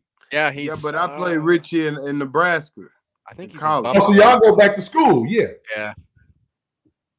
Yeah, he's a good player. He just never knew when to Terrence, shut what up. you going to podcast? I knew somebody said they just saw you on the other podcast. You doing both. Right. He's running back. Right. He's double dipping. He's going. He got a podcast marathon He's going back on. and forth. So yeah, I got another podcast, a food podcast going on right now. I got you. Our buddy John in here asked, "What was your favorite play you ever made?" The favorite play I ever made that they don't really like put on film though was all of them. Nah, I'm just saying. I'm talking about You had a couple where you timed the snap count perfectly. it's a game against San Diego where I took the ball on the 1 yard line. I know that game. I knew And that I was can't great. find that film in it. It's like I'm lying to say I did it, but I know, that was one of my favorite. Who's the best dancer? I think we know the answer to who the best dancer was. Spice. It's On gotta our be team? Spice. Yeah. Spice couldn't touch me. I'm the best dancer. Whoa! Yeah, they know. Everybody know that. Like they know that. We're gonna have to get out to Spice. Can we catch Tommie Harris on Dancing with the Stars? Yes, if the price is You're right. looking lean right there, man. You look like you can get up and go. I ain't mad at you. Yeah, I get it. Yeah, man, I'm gonna get it love on to dance, camera bro. when he come back to Chicago. I'm gonna get it on camera. Right on. I remember you was dancing that night too. You remember you started going crazy and doing. Damn, why you gotta put my no, no, not Terry. you gotta do me crazy. Hey, Terrence, man, let me find out you was twerking, man. We're going to have a conversation. Yeah, that's why we're breaking it down. You're twerking on the party bus, ain't you, Throw that Terry? thing in the circle. No. Wait, not T-Nick, Tommy. Not T-Nick. Oh, no. Oh, Shout out let to me Fred find Evans. out. Wow. Shout out to Big Fred. You talked to Fred Evans? Yeah, I did. I actually tried to get him on tonight with you. Yep, I just talked to him just a few minutes ago, but he said he was in Indiana. Yeah, What's man. that matter?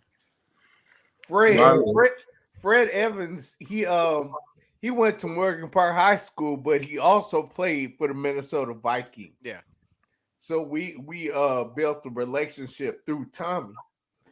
And I wanted him to be on here with Tommie because they're really good friends too. So yeah. Oh, well. Next time. Yeah. So next time. I appreciate y'all, brothers. It's it's 9:30 my time. Yeah, it's 9:30 our my time. We all the 9:30 same my time. So.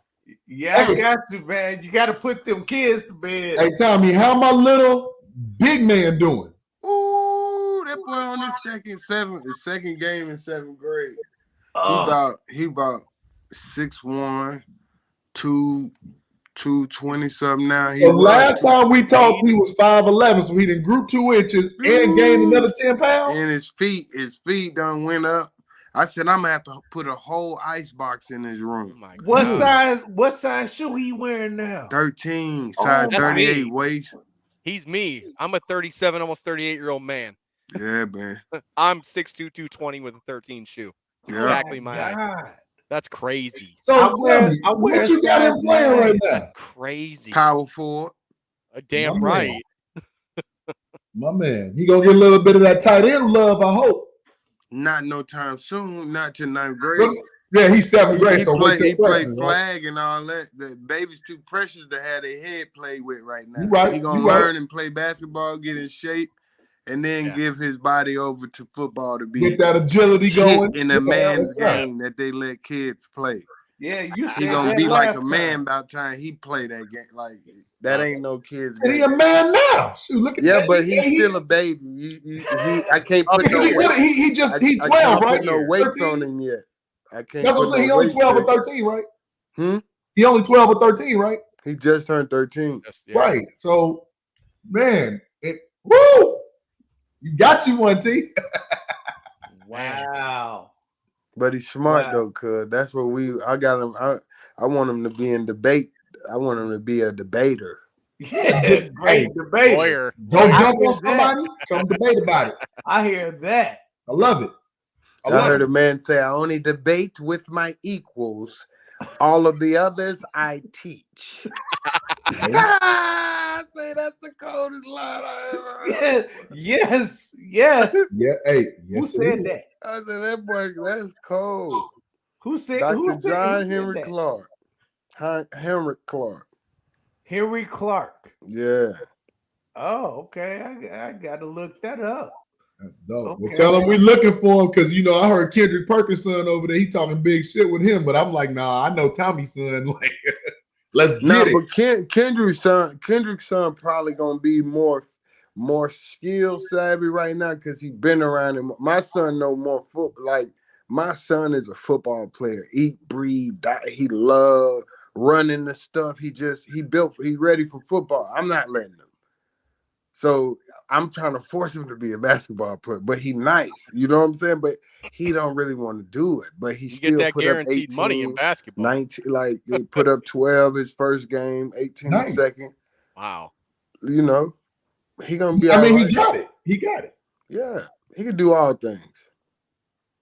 All things. Right on, cuz. Yep. Okay, cool. Well, I appreciate y'all boys, man. I was thinking about coming down there this week, but I got to sign it. I'm gonna come down the next week.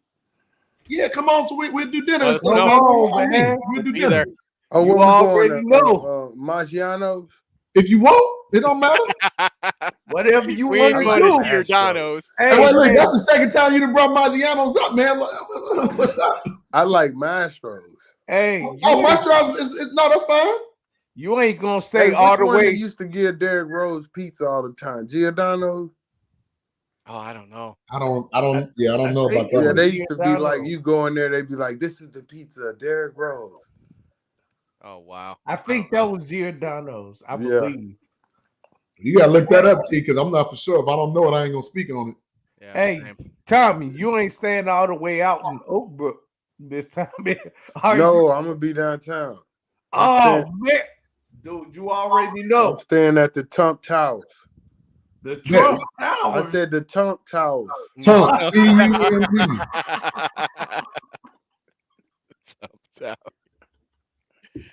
Oh man, Tommy. That's hilarious. You Yeah, said hey. that the Trump Towers. Where you want to go though, T? Like you want to go to you want to hit Tavern?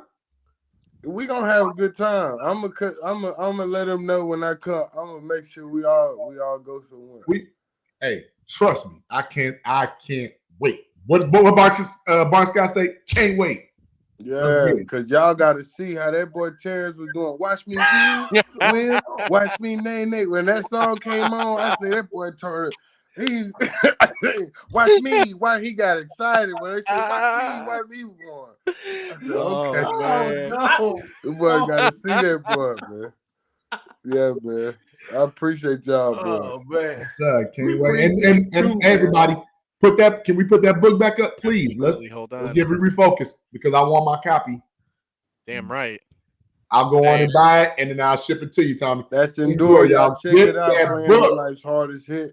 The forwards by Nick Vujovic, one of the greatest man in the world speakers right now, and inspirational people. So y'all just go check it out. You need a good read to make you feel good, get you back started, inspired, get you back plugged in. Check it out, bro. That Hope you and enjoy it. also Bless y'all. also, guys, make sure to go. Let's get that music. One more time. Make sure you go check that shit out just so you get that back in your brain. I love that song. And Tommy, make sure that you let us know when you're gonna let the rest of that out because Hey, I thank y'all, man, nailed for it on all Grand y'all Canyon support. too. I'm Yeah. trying to put together a book signing to come out there. I'm trying to do it right though. So Well, I want to. We know a certain Under Armour group that might help you out with that, maybe. All right. We could definitely help you out with that, man. If you want. Definitely, yeah. All right. Just More let power me to know. them, so yeah, for Okay. sure. All right. Well, appreciate you, brother, man. Yeah, thank you, brother. Tommy, all y'all, man. Yeah. I appreciate love you, bro. AB, JB. We I appreciate you, y'all man. boys, man. For sure. Always, my brother. Thank you, bro. Thank Bless you. man. Well, holla at Later, man. Yes, sir. Walla holla. All right. Yeah. What a guy, man. What a guy. That's my dude. He's amazing. Absolutely. That's 100 my grand. heart, man. He's I love exactly that what I dude, thought he was man. going to be, too. I love it. Love it, man. He brought it. He's one of those guys that, and it's something that we didn't really touch on, he's went through so much in his life, and the fact that he's always taken the negatives and he's turned them into positives Absolutely. is something that all of us, everybody watching, listening, I don't care where you're Absolutely. at, use that as fuel in your life to go forward and get better and make a negative a positive, because that's what Tommie does, and Tommie doesn't complain. He just shows up and he just brings results. Period. Absolutely. Period. But everybody needs to remember this. There's nothing wrong with getting a therapist. If you're going through something, there's nothing wrong with getting a therapist and talking about it. Nothing wrong with that. Some dudes think, oh, no, I'm a man. I'm going to be all right. I don't need to talk to nobody. Well, No, that's not true. that. But sometimes it doesn't need it's to be a not all the way therapist. true. It can It's just be a not person. all the way true, but some people do think they're too macho for that. And then they end up like killing themselves or something. It's not a sign of weakness if you need to talk to somebody, if you need to cry, do that. Talk to somebody or cry. It's okay. You know what that reminds me of? It's a sign of strength and growth. It's not a sign of weakness. You know what that reminds me of? That reminds me of when we spoke with Todd McMillan. Yeah. About taking that macho part, putting it to the side, and doing what needs to be done. Right. It's okay. You can cry. You can talk to somebody. It's okay. Yeah. Absolutely. And it's something that hopefully, it Thank you, Vernon. continues to grow, and that's why I just posted up exactly what Vernon said here, because guys, it needs to get talked about more. It needs to get more integrated in sports, in professional sports, all the way down college, high school. Yes, absolutely. I'm sure that there's some, small programs, flag football where they're unfortunately still doing that kind of thing. If you see it, address it and make it better. Please do. That's something we're always going to promote here, guys. Absolutely. Yeah. So should we be bringing in our buddy Cal? Man, let's go ahead and we'll get into some Bears football, the current Bears football later. But yeah, let's bring in our buddy Cal, man. He's been waiting for a while. So why don't you go ahead and kick that little segment, AB? Let's go, Birdos! Let's go! Let's go, Birdos! Let's go!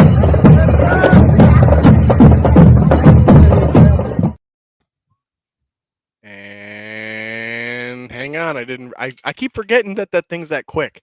Sorry, Cal. I thought it was slower than that. I'm over here trying to pour a beer. That's the man right there. AB. What's up, Cal?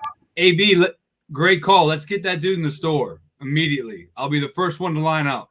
Okay, and you just let us know those details, and we'll get back to him and line up something, because Tommie is way too good of a guy, and he's done way too much for this area community, and he's still continuing to do great things. Let's help him out as much as we can. And he's 100%, Cal. He's 100. Always 100, man. 100%. Amen.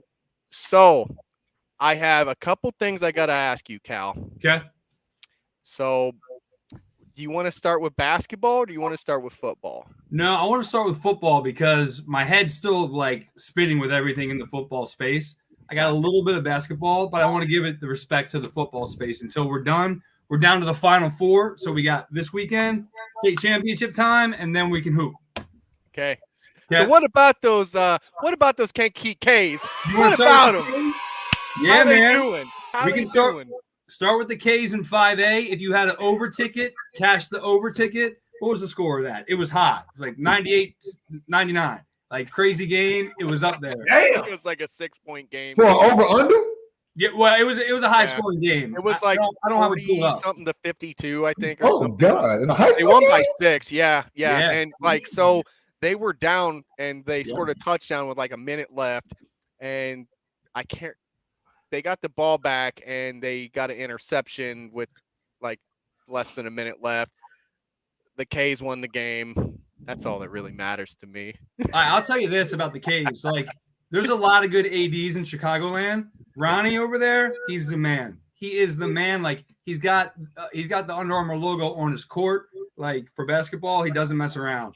So he is one of my favorite guys. Like, that train's going to continue to go for sure. The other big story we talked about last week, obviously Batavia Mount Carmel, like that drama that happened. Yes, CJ. Well, something pretty unique happened at the start of the week.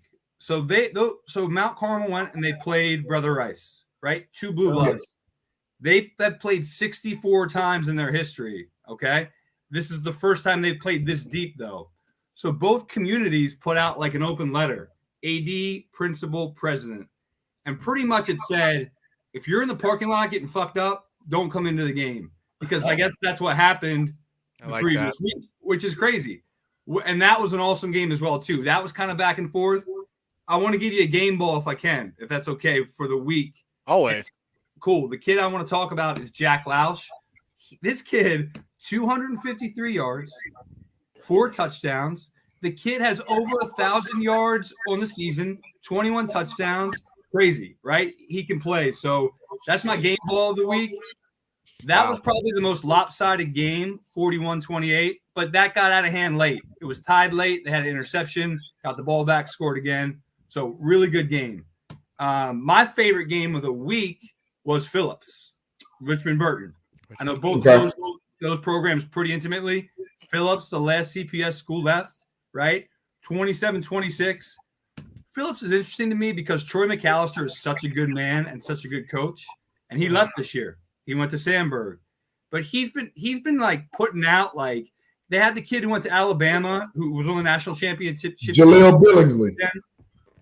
So that was the game to me that I was really intrigued in and watching. Richmond Burton down south, they're going to move on. Great team, undefeated, 11-0, 12-0, whatever they are. So that was a very compelling game to me. My guys at Rita marching on. I knew it. Like, it's the comeback story of the year, right? They lost 2 games. They lost the first game of the year we talked about. They lost to my guys at Loyola as well too. But like Caleb, Tommie, like that train is moving, man. So they're actually at home. But that's going to line up very interesting to see if you're going to have like a Brother Rice St. Rita final in 7A, Catholic League, Blue Bloods. It's going to be a great story. If it happens, we'll see. And then the other game, 8A, we talked about. AB, you hit me up last week. Like, who do you like? Yeah. I love John Holisek. John Holl, yeah. He's my favorite coach. We talk a lot. Todd Kuska and I talk a lot. I love him as well, too. But that's your under ticket of the week.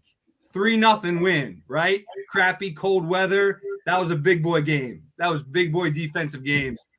Loyola's line, if you look at them, they are a collegiate line, man. Like, these kids are monsters. And I remember John telling me like 3 years ago, let me start with this. Every time I would walk into John's office in preseason, he would say, Cal, we suck. He would say, we're terrible. And I'm like, John, you say this to me every single year. Every single year. Standards aren't good enough for a guy like him, man. That's what it is. He is the man, right? Illinois product, played for the Bills, but he's a defensive guy. Like, he knows schemes that are different than other coaches. And he's just a great human as well, too. Like, I love him. He's intense. So that's going to be very interesting as well, too. Like, again, we're semifinal time.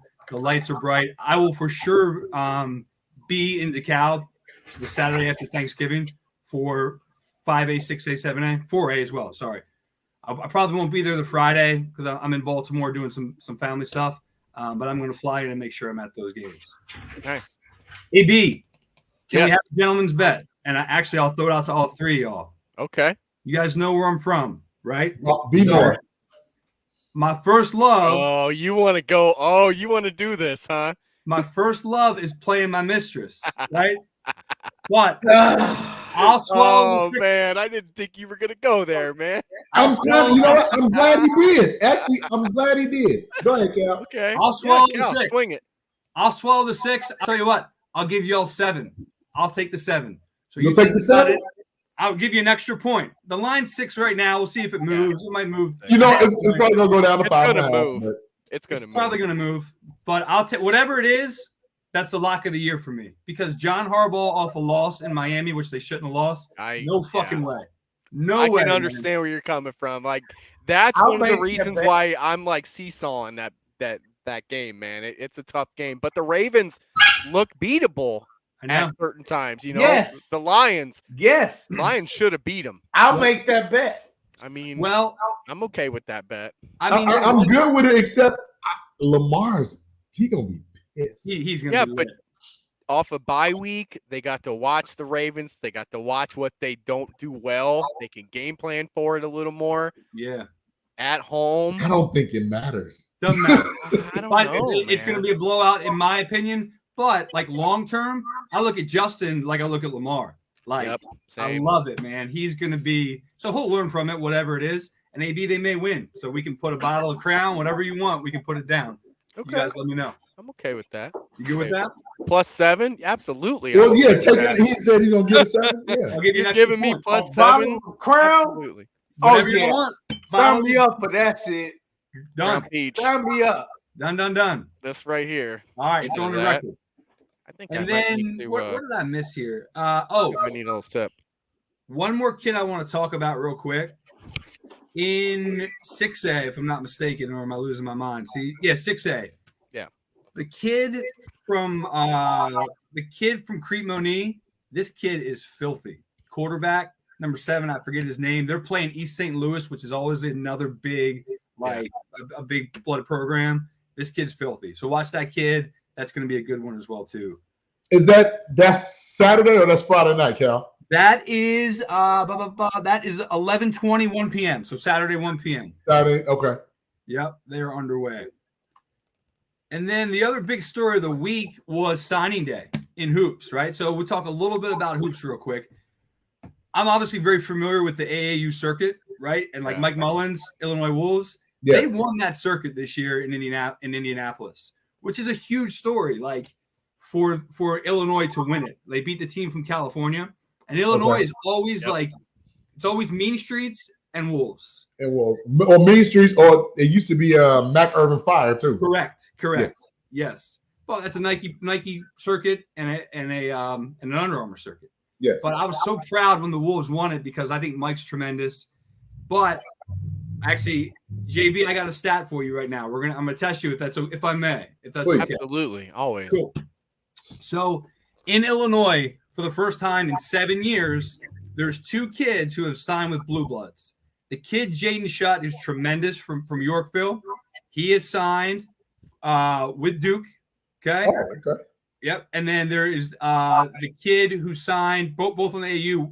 I'm losing my mind. Brandon Huff with Gonzaga. So those are 2 blue blood programs, right? So, but this is the first time in 7 years that that cream of the crop is coming to Illinois. So, JB, I wanted to see if you knew the other 3 kids. You got to think back. I can't remember yesterday, but think back to 2014, and I'll give you the schools. I want to see if you can name one of them. Somebody signed at Duke, and I'll give you the high schools as well. A kid from Marian Catholic signed at Duke. Okay. Actually, I'm not giving you the high schools. You're too good at this. The kid from Marian Catholic signed at Duke. That's your one school.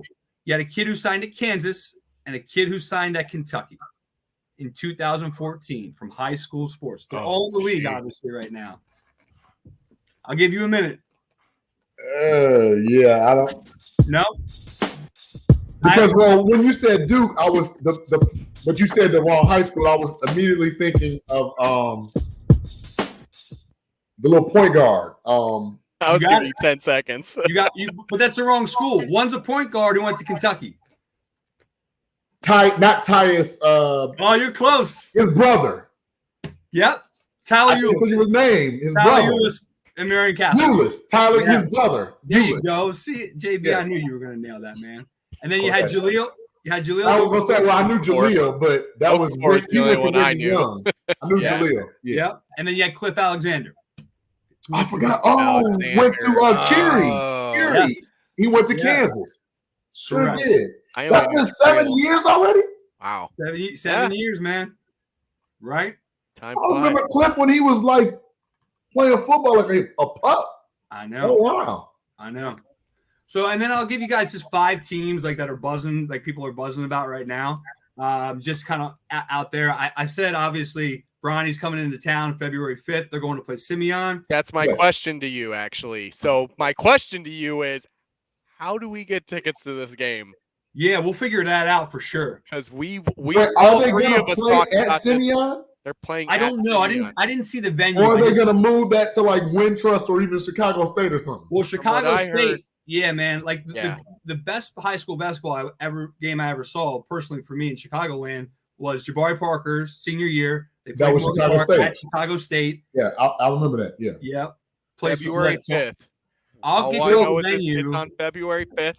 We got to figure out TJ's where that getting game us is. tickets, man. Don't worry about it. We'll get tickets. We'll get tickets. Whatever We'll get we in the gotta building do. somehow. It's what we do, right? Whoever Don't I worry gotta kill I to got- tell I- me hey, what I gotta do. I to got get I in got that game. someone on it already. My man. Don't even worry about it. My Yes, man. sir. But let me give you these teams real quick, if I can, and I'll get you all out of here. I'm on that dad life tonight too. Glenbard West. That gym is lit. Like you go in that gym, for me, I'm like, I've been in there before. Crazy place to play. They are going to be very, very tough. My guys at St. Rita, for sure, they are going to be lit. They're on the map. Yorkville Christian. I mean, that's a 1A school, right? Like we don't really talk about 1A schools in Chicago. Not much, no. That's what I'm used to down here. Right. Well, that's where Brandon Shutt is, right? He okay. Yeah, he's there. So there's some buzz He's there. 5-star. Yeah. He's What's a it again? 5-star playing for a 1A. I know. 5-star at a 1A. Wow. Yeah. You don't see that very often. No, he can shoot the blood, man. He can stroke it. So Well, both those kids were on Illinois Wolves, and like Mike. well, I remember the name because he can stroke it. He can stroke it. Yeah. And then I think everybody's talking about St. Ignatius. Like they have a coach who is so dialed in. I don't know if it was O'Brien or it was O'Brien, I think. I saw on the Bird, like he was at their practice, and I guess he just came over to him and he handed him a packet at practice. And O'Brien's like, what the fuck is this? And Right. that's how detailed this guy is. So I think they're going to be really fun to watch. Again, I don't want my I'm an idiot anyway, so my brain is going to explode as it is. So I don't want to get too deep into it. But I'm telling you, man, this year in hoops is going to be lit. And I can't wait to be in gyms, covered and see what's what, man. Hey, it's right around the corner, literally. Yeah. Yes, it is. I can't wait. So are you an NBA guy at all, Cal? Yeah, I like the league for sure. You got a favorite team? Come on, man. Bulls, dude. Like Okay. when I was a Okay. kid. All right. that's- So I gotta Yeah, man. ask you a question, Cal. What do you think about the fact that the Bulls just beat the Clippers and beat the snot out of the Lakers, JB? How about it?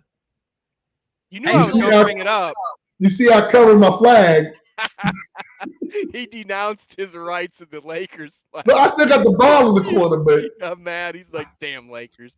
What are they doing without LeBron, man? AD's getting thrown out. It's not looking good.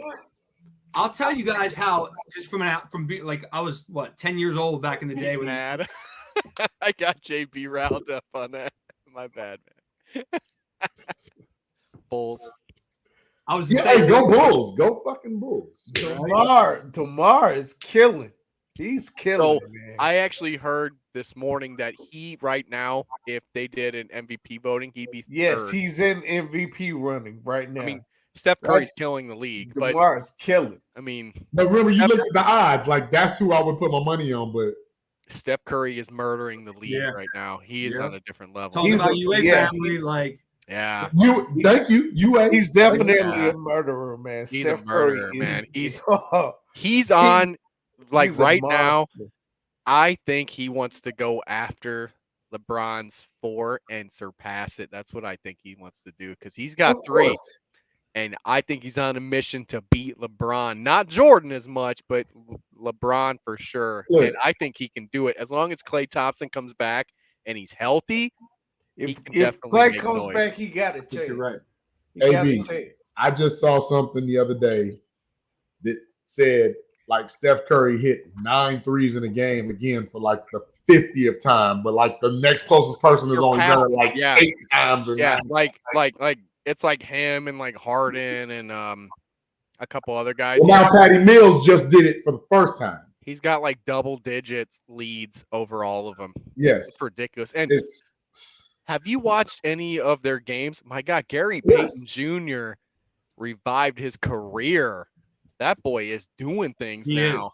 I'm excited for him. I am, man, because Y'all gonna hate me. I honestly but, thought he was going to be a bust, but that ain't Gary Payton's son. Hmm? Huh? What? Who? You said that ain't Gary Payton's son.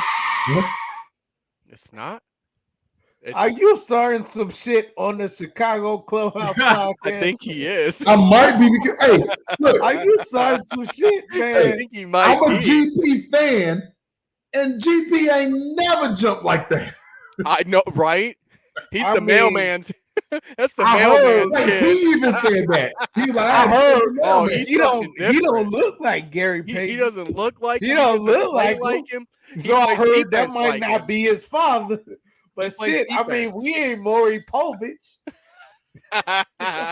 You are the father. Go Golden State.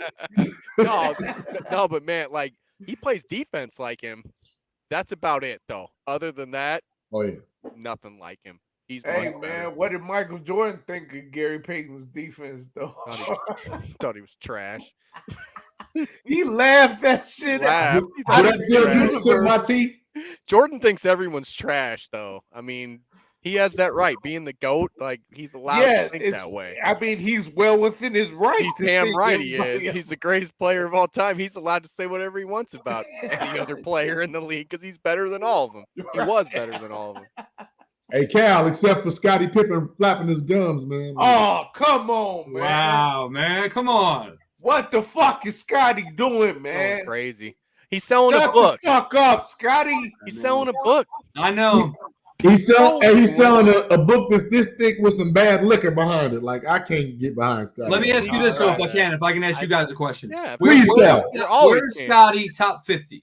Where is he in the history of the league top 50? He's In the higher than history of the league, Yeah, what do you think? Like, he's a top 5 small forward. right, I'm talking overall player. Like, he's got a great Overall story since player? Arkansas. Like, But we can't. So I don't know why. I don't know why, but the number 13 just jumped in my head. I don't even know why, but I wouldn't say top 10, but maybe that 10 to 20 range, somewhere in there. that's probably fair. I would say Maybe. as well. I mean, like, look at his body of work. Like, when you yes, say top 50, though, of which he was a top 50 player.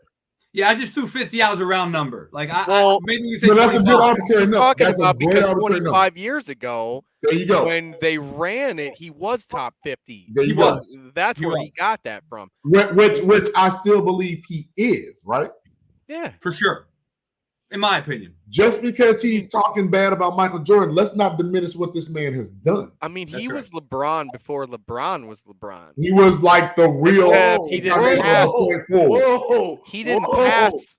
That's kind of heavy, AB. No, he's not mistaken because No, I'm if not you wrong. remember, I'm hey, not check it wrong. out. Hold on. Oh, JB, Listen, He's not a you gotta- passer like him, though. You got to listen. Like, You that's got to the listen. difference. Scottie Pippen basically was the inception of the true point forward. Yeah. Okay, Remember when he went to Portland? I can agree with that part. Well, what is Didn't he play with LeBron Portland? other than a mutated point forward? That's all he is. But I'm saying Scotty was not on the same level. He was a poor As man's LeBron. LeBron. I I'm said not saying mutated. he's equal. I said mutated. I'm saying he was like LeBron before LeBron was LeBron. So he's And that's accurate. He's like the great value version of LeBron. Like he doesn't pass as good. You said great value. Yeah. I shop at Walmart. I know what you're talking what about. It is. No, I do too. I eat great value sometimes. Yeah, sometimes that's better. Like his defense was better, right? Yeah, that's funny. Sometimes you buy stuff at great value that's better than the original, There but you not go. everything is, right? So he played better defense. That was than he did. hilarious. That's what I do. Hey, I want to say this though about Scotty. That's what I'm here for, man. What's up, Cal? I don't know that it's the greatest dunk in the history of the league, but he has the filthiest dunk over Patrick. That's absolutely. It was straight God, disrespectful what he did to Patrick Ewing. Oh, and God, just looked over him like yes. I was waiting for him to teabag JB's him on thinking. that shit when it He happened. almost- I was he like, almost damn, did. man, Look, he's about to drop his nuts in that guy's mouth. I mean, Sean Kemp had some filthy dunks, but like that dunk. Sean man. Kemp had some filthy. So, Cal, before we let you go, I was going to bring that up because I was in this NBA group. And, I like to keep things in perspective. So they were going real hard and heavy with the whole Scottie Pippen, Michael, all that. And I had to remind people, Jerry Krause, before the 96 season, was trying to trade Scottie Pippen for Sean Kemp. It was the worst. You remember that? Jerry was the worst, dude. Like He Scotty was wasn't on the the bus. worst Like because- fuck y'all. I'm not getting off the bus. Fuck you. R.I.P. guys. Jerry He wasn't wrong. Krause. He's also the wrong. guy who traded for Scottie Pippen. Of course, Olden Polonies. We can't really knock him for what he built. What we can knock him for, We is can knock trying to him tear for it down. wanting to trade Scotty. Exactly. Well, that was, and remember, that was Whenever he tried before to tear the it down. 96 season of which Right. they won 72 games. Right. That made no He sense. wanted everyone to think he was the smartest guy in the room. Right. That's what it is. No doubt. Because he was getting outshined by the team, which is ridiculous because if you just play your role, you would have went down as the greatest GM of all time, period. Short man's disease. T Nick, we don't That's have what it, it was. right? The short guy. Napoleon Yeah. complex. I am 6'2", never had it, never understood it. Right. I know Terrence might understand it a little more. Terrence, Understand what? you understand short man? Napoleon complex. However you want I to said Napoleon complex. Look, Yes, I do. You understand it I better. do than- no, like, understand that motherfucker. I'm not trying to make fun of Terrence here. I'm just asking him because he's not. No, as tall as us. that was kind of a low key shot. It was but a I'll low take key it, shot, but it was a 'cause I fun am short. one. hey, I but am T, Yeah. you've been Small around dynamite. me, Small and you always dynamite. stand tall, brother. I'm I do 6'4", and you've been Yes, you around do. me, and you always stand tall. Oh man, I appreciate you, JB. The first time I met this Appreciate man in person, I said, "Small dynamite right there. Small dynamite. You better watch out. That 'cause is he's gonna not blow what up you on said. you." That's one of not the what things you I- said. You said this little motherfucker. That is not what I said. That is not even close to what I said. So let's get this train back on the track. Yeah. Get back. Going into this next game, The challenge is what Vernon. I personally, I'm a little concerned about Baltimore Not because good. I love the fact that we got some help. We got some people coming back. We do. David Montgomery coming back after another week of rest. Mm-hmm. Crucial. We're all three of us, right? Monty fans. I'm gonna speak for you right now too, Cal. We're Monty fans. Correct.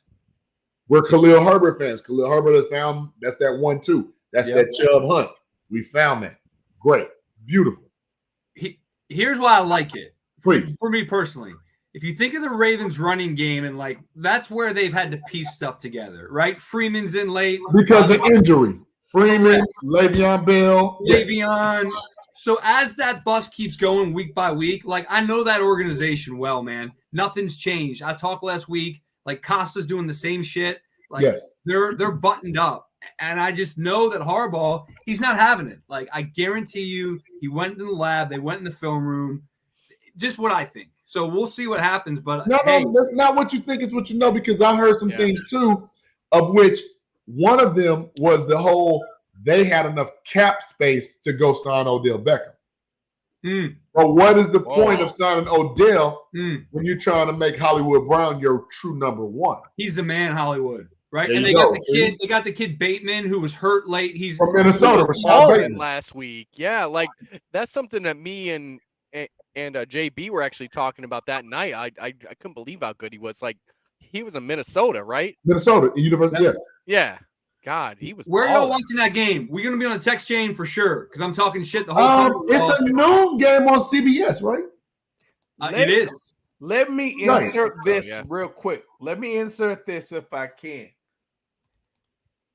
Cal has a cheat code. He has a cheat code. He was actually public relations for the Baltimore Ravens.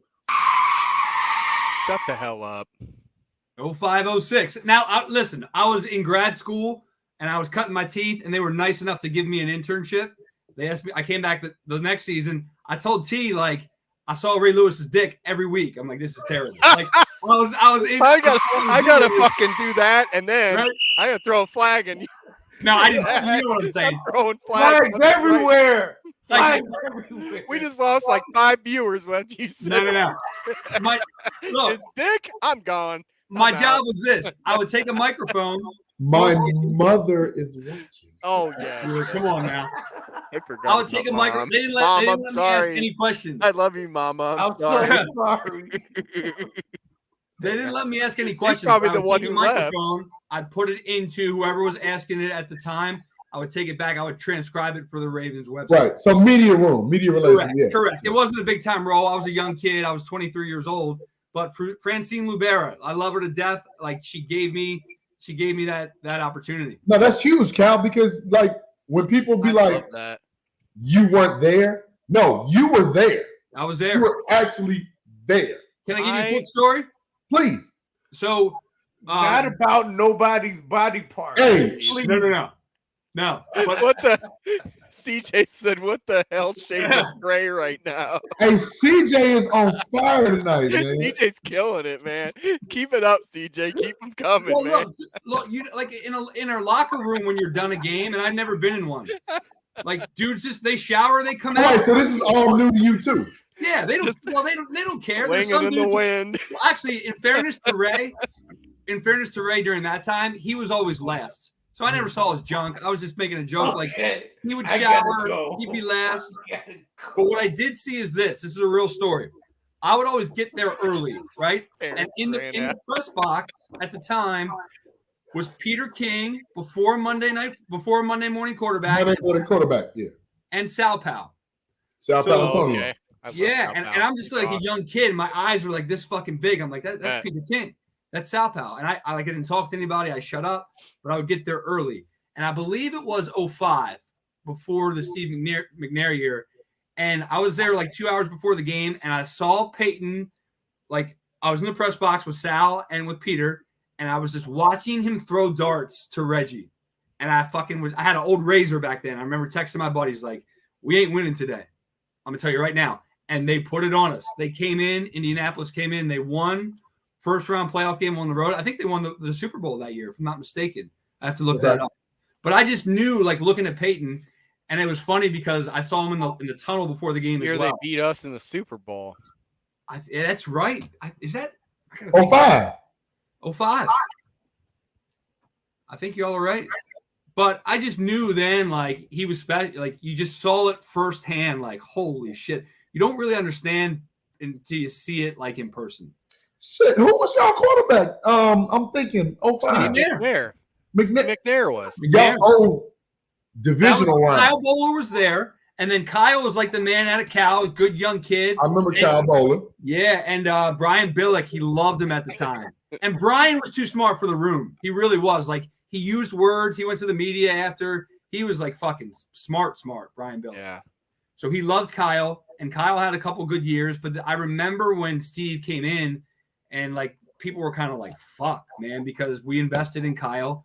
And then Steve came in, and they had a great year. I think they were. Right, because they drafted Kyle before they got Steve McNair. Yes. Because I'm not a bowler.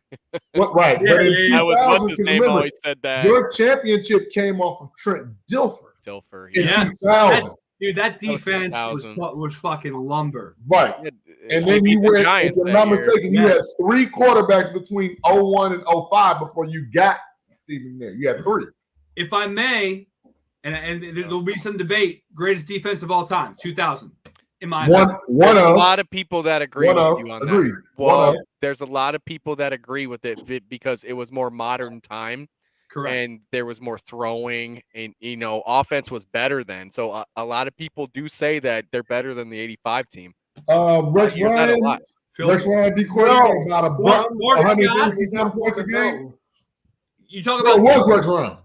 Yeah, Rex Ryan. About 160 points a game. McAllister, Ed Reed. Not a game. I'm sorry. 160 points for the season. Was different, man. They set a record. Just YouTube Ed Reed interception runbacks. I was standing in Ridiculous. the end zone against, I'll fucking never forget it. I think it was Cincinnati. And it was the end of the game, and they were driving Cincinnati, I think. And Ed Reed, again, a fucking pick in the end zone, 102-yard run back. I remember that. I was watching that. Filthy. Okay, so he's crazy. This ain't the Baltimore Clubhouse podcast. Yeah. So I don't want to talk about Baltimore. I'm done. I'm done with y'all. I want to talk about done with these Chicago Bears. Well, they're playing the Ravens. So. They're playing the Ravens. Yeah, so they're it's playing the relevant. Ravens, Perfect but guy I to don't talk to. give a fuck about the Look, Ravens. I can't be upset next week. No offense, Cal. No, none you my taken. guy None all day. You my guy, but I don't give a fuck about the Ravens, man. My man. I don't give a fuck. So let's get it. Let's dive into it. Let's get it cracking, right? We already know the Baltimore Ravens secondary is struggling. Yes. This is the time for Bill Lazor to go play action heavy. Yeah. Because listen. Well, let me explain. What Montgomery and Herbert are doing in the run game, the play action is going to be key. It's going to award Justin Fields a little extra time to throw the ball. And we already know with a weak secondary, right? The only person you really need to isolate is Calais Campbell. If we really offensive line wise, if we really key in on neutralizing Calais Campbell, we have a good chance. We have a very good chance.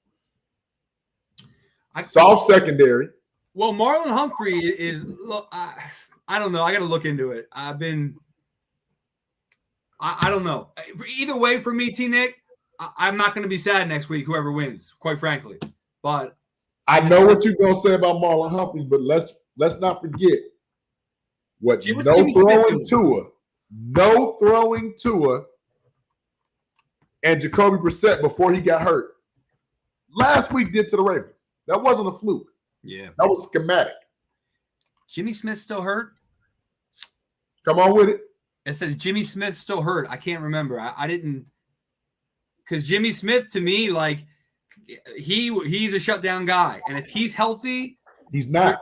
You're right. So I think he's not. I think he's still, but he's still got an ankle. If I'm not mistaken. I got you. Hold up on that. Let me look that up. But I think he's a key. I mean, he's a big dude. He's a he was a first round draft pick, if I'm not mistaken, first or second. No, but he put up what Vernon just said, which I think is so key. Fields showed confidence last week and showed growth. Absolutely. So again, Baltimore and Pittsburgh are slightly mirror images of each other. Great front seven, soft secondary. Justin, and I have to give some kudos to the offensive line. They did a damn good job in the second half, basically fourth quarter and beyond, of neutralizing T.J. Watt and Cameron Hayward. Just the fourth quarter. I said that. I said the fourth quarter. Yeah, you're right. Hey, I'm gonna give you all another name real quick. Who's missing, if I can? Marcus Peters. Yep. Y'all know Marcus Peters? Like missing. Like that's big for us. He's been gone all year. Yeah. Yeah, but he was a huge part. Yeah, he was. Part. But again, what we're seeing what we're seeing Sunday at 1 Eastern, noon Central, is a depleted Baltimore Ravens team coming off of a loss to a subpar Miami Dolphins team. Yeah, but you're also seeing a Ravens team who is literally 4th in the league in rush yards against. They have one of the best run defenses in the league. So do. Justin has to come in and keep progressing, Which is why I said the top of that. play action game is Yes, going to be but you important. have to be successful running the ball to do that, JB, you do. and You do. can't against a team like that who is 4th in the league in run against, man. Like, that's something that's going to be a factor. So they're going to have to be able to run the ball against them. Of Can course. they run the ball against them? That's the question. One of the things we do best is run the ball. Miami don't have a running game, and look what they do. It's hey, an here's what it was, unstoppable y'all. force versus an immovable object, right? Correct. Listen, Which South. one's gonna be I got better? 3 words for you: South Beach flu. Y'all know South Beach flu? I don't know, but that's my guess. South That's a Beach hell of a flu. flu. I Yes. mean, that's something that Yes. I've never got to experience as an adult, but when I was younger, I went to Florida a lot. And I'm gonna say this: I've been to Miami 6 times, and I ain't never got sick. So, Well, you didn't have an NFL game the next day, and who knows No, I what did happened? not. I don't know, but and stories. you Guys didn't go have out. NFL money to go out either. Right. oh no, I was out, but I didn't have that type of money. You You damn didn't right. have NFL money. No, that's what I'm saying. But no, that's what it Yeah. is, guys. It's going to be how well they can run the ball against the Ravens defense to set up the play action. And is Justin still going to develop the same way and still make progress? Those are the big questions. Because yes, he played well right before the bye. Remember when Mitch Trubisky threw 6 touchdowns at Damn the it. bye? Are Love to those bring the that up. biggest questions, though? Our defense is a big question. Well, that's a problem because our That's a problem. I'm just talking about the offensive side of the ball. So if you want to talk about that, our Bears defense is a big ass is question like mark. is like literally like 20 or like 23rd or something against the run, I guess. They're Swiss 23rd, cheese. 24th. They're getting gashed a lot. So yes, how do you guard Lamar Jackson, JB? How do you stop a guy like Lamar Jackson? First thing, so when we look at those stats, we get timely stops. We don't get the overall statistical stop. Yeah. We get timely stops, momentum-based stops, right? But with a guy like Lamar, does he ever really get stopped? No. Like, no. I think one thing, Roquan though, Smith needs to only be by mirroring that himself. ball. That's right. Only stopped by himself. What Roquan Smith needs to be mirroring that ball all game long. Yeah. You But, have but, to let me, dedicate but, some but way. AB, let me tell you something. If you take Roquan out of his natural position, inside linebacker, making the plays that he does, flowing the way that he does, and you relegate him to being a QB spy, you don't think Harbaugh's going to exploit that? You don't think Danny Trevathan can get in the right position to lead the middle without Roquan there? That's the Not with this guy, because he's going to get to that counterpoint a lot faster than your average cornerback would be. So once Trevathan makes his move, Lamar can alter that, even with the quick pass to Andrews, even with the underneath routes to Bateman. Yeah, so basically what I'm saying is that you use Danny Trevathan to cover the middle with the pass. But Roquan has to be a spy. Yeah, AB. but if he goes underneath in the middle, Roquan's there anyway, right? Not if he's rolling left or right. No. Let's get Cal. But if he's rolling left or right, he's not throwing in the middle. That's what I'm saying. He throws down Andrews in the middle. Let's get Cal Yeah. in this. No, I Cal, want. what I is just want to it ask y'all that one you question know? real quick to finish, if I can. Yeah. Which I didn't really. Brian Flores or Matt Nagy? Brian Flores is a hell of a coach. He's a hell of a fucking. Brian he's a hell of a coach, Flores. and they started slow. Like Brian Flores. Brian Flores, like All he day. can coach, man. So Like they both got the same record too. right, All water day. always finds its level, right? They started a little bit slow. Like I think the Dolphins are going to be like they're going to be around, man. Brian Like- Flores is a man. Like Flores is like a different kind of guy. Like this is the guy who literally did something that the NFL is completely against in having basically 2 quarterbacks who he would bring in other situations. Like sometimes he played Tues, sometimes he played Fitzmagic. Yeah. Nobody does that in the league. Right. He was Right. totally comfortable any game, any week, pulling one out and put the other one in. Yep. Nobody does that. So what has he done with Tua? Has he broken Tua's will, or has he made him a better quarterback? And that's something that they haven't proven yet. And that's why the Dolphins are still kind of a question mark, because you don't know what Tua is. He's leaning more towards the negative than the positive, in my opinion, so far. Can I add a Is caveat that to something that? that Brian Flores did? Did he break his confidence? No. That's the big thing. Like, Let me I add a don't know. caveat to that. It's kind And of it's like a this. bit, but no, it's a balancing caveat. Yeah. You can't build your team around somebody who's hurt every other game. And Tua, for whatever reason, he is extremely injury prone. Well, he wasn't last year, was he? I mean, I didn't really No, follow he's the Dolphins enough last year, but His it rookie- seemed like he just wasn't ready last year, and No, then no, he no, put no. him in for a He while. wasn't. No, They no, no, brought no. him in too soon last year. No, he didn't, because whenever he brought him in, remember, he went on like a little small winning streak. Correct. It was like, I think it was a That 2 didn't game, and matter. one game was really, really good. That And didn't matter. Fitzmagic And was then having a It bad was too game. soon. He played like It shit, didn't and matter. then No. he brought Fitzmagic back in, and then like Then he got Fitzmagic- hurt. Yeah, Tua got hurt. Fitzmagic came back in. yeah. Before that, at Alabama, Tua got hurt. That I The get. year before that, when it was Tua and Jalen Hurts, they won a national championship. Yeah. Tua got hurt. That's like par for the course for this guy. I've never been really big on Tua anyway. It's just something that, like, when you have a rookie quarterback and you throw him in and you're that fast to change, like, what's that going to make that kid think going forward? Like, this kid's going to think that he's always going to have to look over his shoulder all the time. I'm going to say this, and we're going to get back to some Bears talk. Please. If Tua was that deal, we would never hear about the Deshaun Watson trade. Yeah, true. Think about Or that. the guy that I think's going to go there, Russell Wilson. That's the guy that I think's going to end up That's there. the guy. Think about that. And that makes more sense, right? It does. That makes more sense. It makes a lot more sense because he's not happy in Seattle and South Beach. Sierra in South Beach. Oh yeah. Over. Done. Over. Next year. So look it. So back to our Bears. Yes, right? please. Thank you. I'm really feeling confident in our running game. I really am, guys. I have to be 100% with you guys. But I'm a little concerned in our vertical threat passing game because Baltimore, although they don't have great secondary, they have rangy secondary. If you ever watch a Baltimore Ravens game, those guys are always around the ball.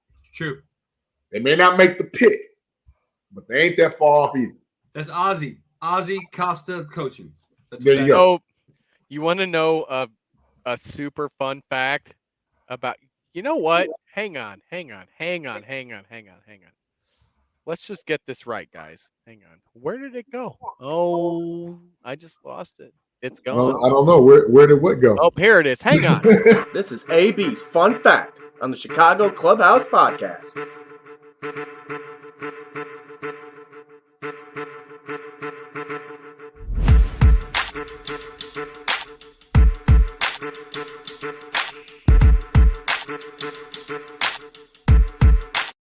We don't need to do it all. As much as JB Man, gets I parents like above the- this. I like the last part, man. bro. I like the last part. So, just so you guys know exactly how this is rolling here, Okay. the Ravens' pass defense is the worst in the league. The worst in the league. Did I tell you it was super soft? It is. It is Just in time to shine. 283.3 yards a game, only a tenth better than the New York Jets. Almost 3 bills? Almost 3 bills a game. You know what scares me about that for you guys? Like, if you think of the Patriots' offensive line problems 2 years ago, they just fucking fixed it, right? Yeah. And then they just kept going. Right. John's going to fix it. So if it's the worst, I promise you he's in the lab in the film. Well, he's not going to fix it tomorrow. It's true, but they're working on it. Like, Absolutely. Oh, I agree. I agree, Cal. And like I said, that was my dark horse. A lot of people know, anybody knows me, told me at the beginning of the year, JB, who gonna win the Super Bowl? I said it's gonna be Chiefs Rams. That's what I said like 13 weeks ago. Who's your dark horse? Baltimore. I like it. Because they got that old school brand of football, and you have just a guy that's just dynamic enough to win you more games than he probably should. And he's proven that, right? He won 3 games by himself that he definitely shouldn't have. 3. Agreed. I don't want this to be the 4th. Because right now, it's gonna be good. The Bears have an opportunity because of the soft secondary, because of the way that we have under Bill Lazor have proven that we can run the ball, even if it's situationally, even if we're not getting 4.6, 5.2 yards a carry. Still stay true to the run to loosen up the pass later on.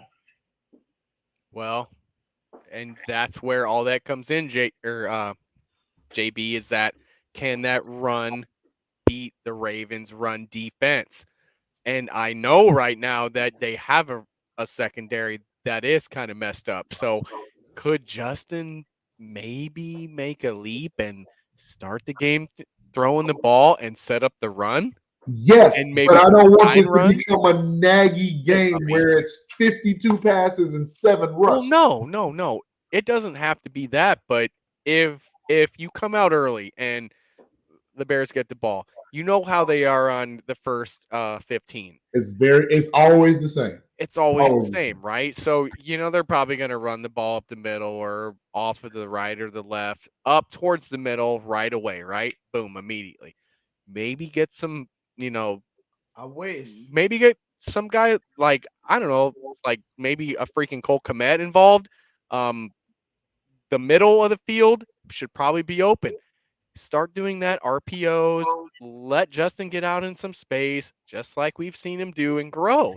Maybe you can set up the run with the pass in this game, because this is a secondary that is kind of hurting. But you got 2 things. Really good point. 2 things. Right here. Vernon, can play calling incorporate both Monty and absolutely. Yes. They should be in some dual sets. Absolutely. But you could use passing games in that too. Have a guy like Monty can block better, right? So have Monty block. Have Herbert go on a wheel route. Do some stuff like that. I think you can expose this pass defense of the Ravens. Maybe. Justin can take wheel routes and angle routes from the running back position will be open. Absolutely, it will. They absolutely will be open. But here's the thing. AB, we've talked about this weeks ago. Cal, check it out. If you come out in a traditional West Coast offense, right? Traditional set. What's wrong with having a play action and putting the ball up vertical? You got to have time to do it. Well, if you come out the first play. Yeah, well, they tried doing that before, and it didn't go out very well. They did it out of four wide, single back. Yeah. I said do it out the West Coast. Do it out of the West Coast. Because what do we talk about with Eric Kramer?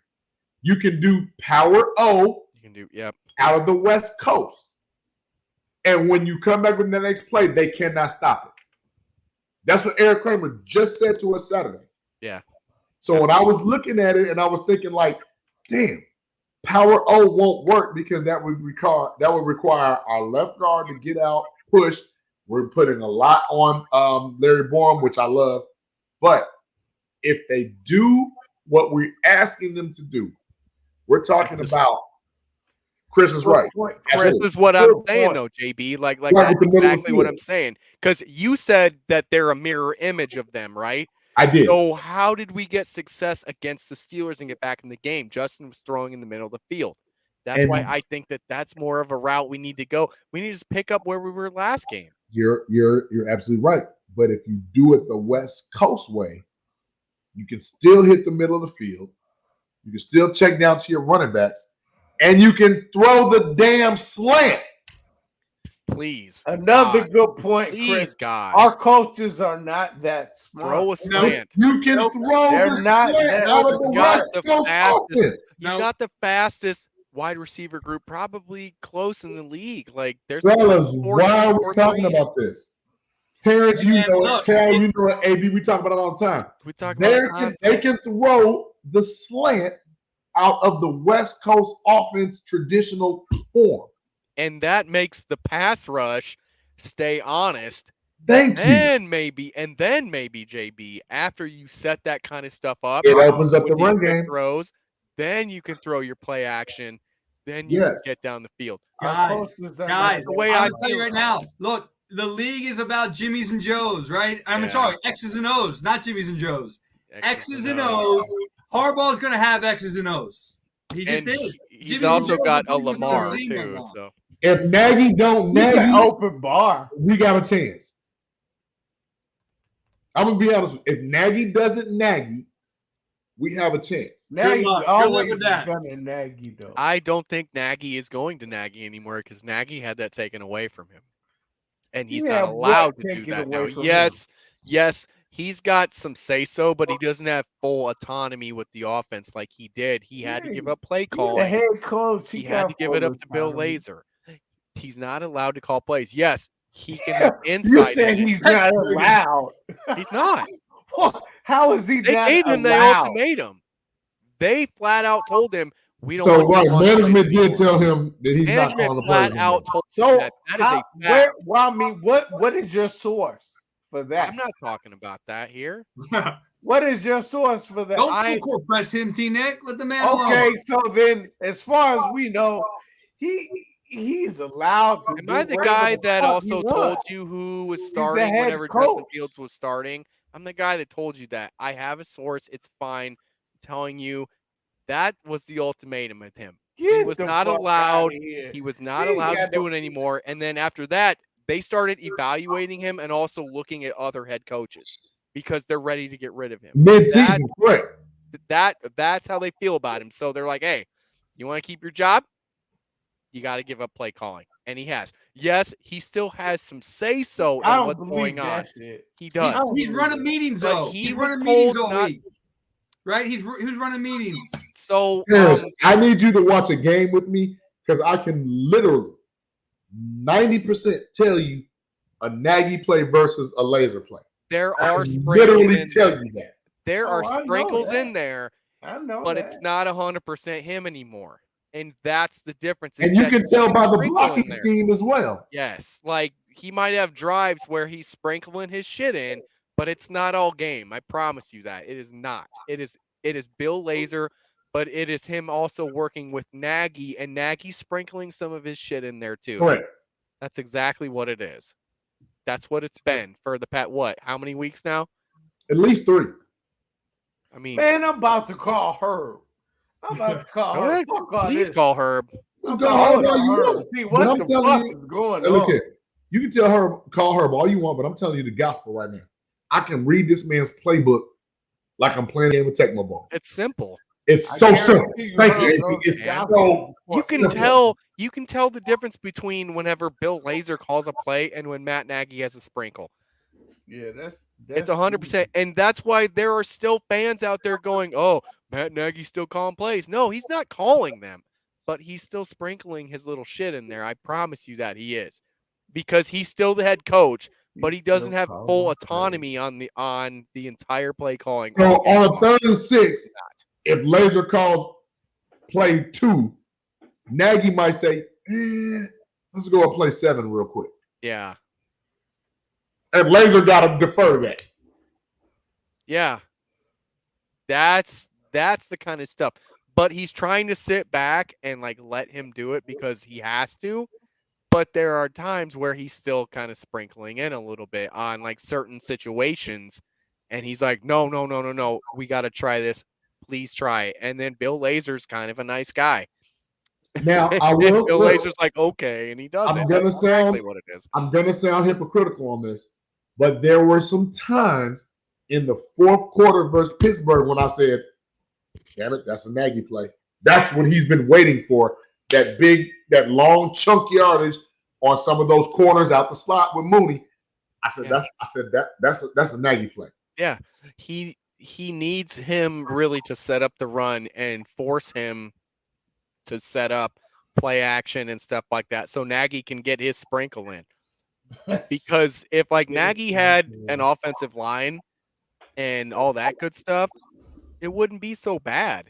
But it's just the fact that Nagy, he continues to not know his personnel and not understand what his team is, and he wants to run his offense. Andy Reid had the same problem whenever he was in Philly. The difference is that in Philly, he had a better team around him, but there were games where everyone was calling for Andy Reid's job because And he had Andy Reid, for one, he had a defense. he had a defense. He had a guy like Deshaun Jackson. There you he go. He had a quarterback like Donovan McNabb and a Mhm. pretty decent offensive line too. There were some boys in there that old big old boy John Runyon, those kind of guys in there. That's the difference here, is that he had a different team around him. But Andy Reid had the same problem.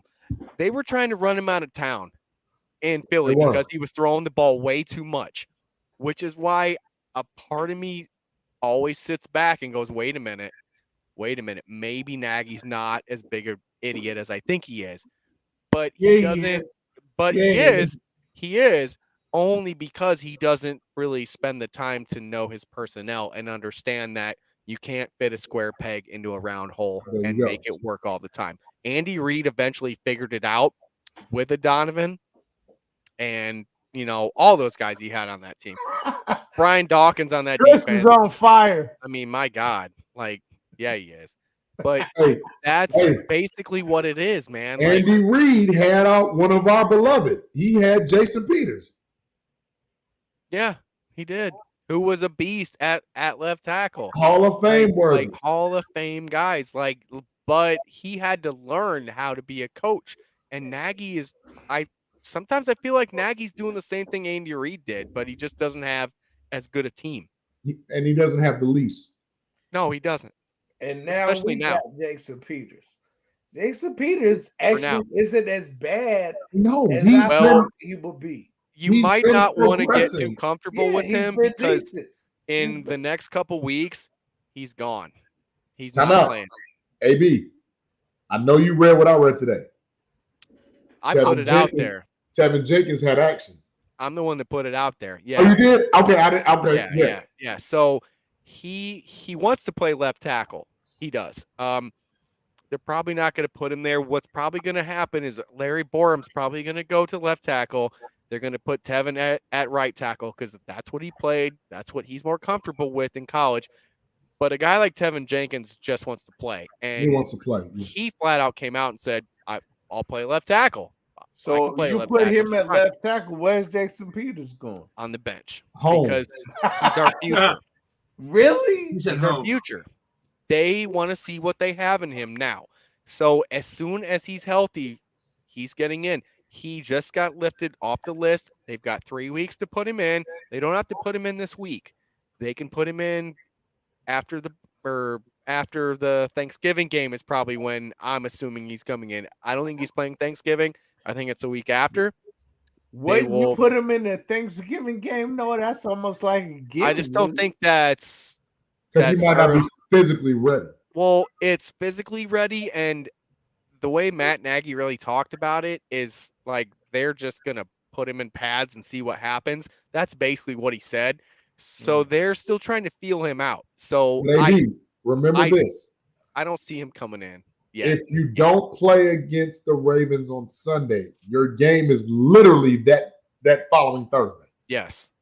No Which way is he's why playing. I don't think that's enough time. No way he's playing. So the week after that is what I think, that third week when you have to designate him. Which is Monday, right? It's a Monday They're gonna- night. That's against the Vikings.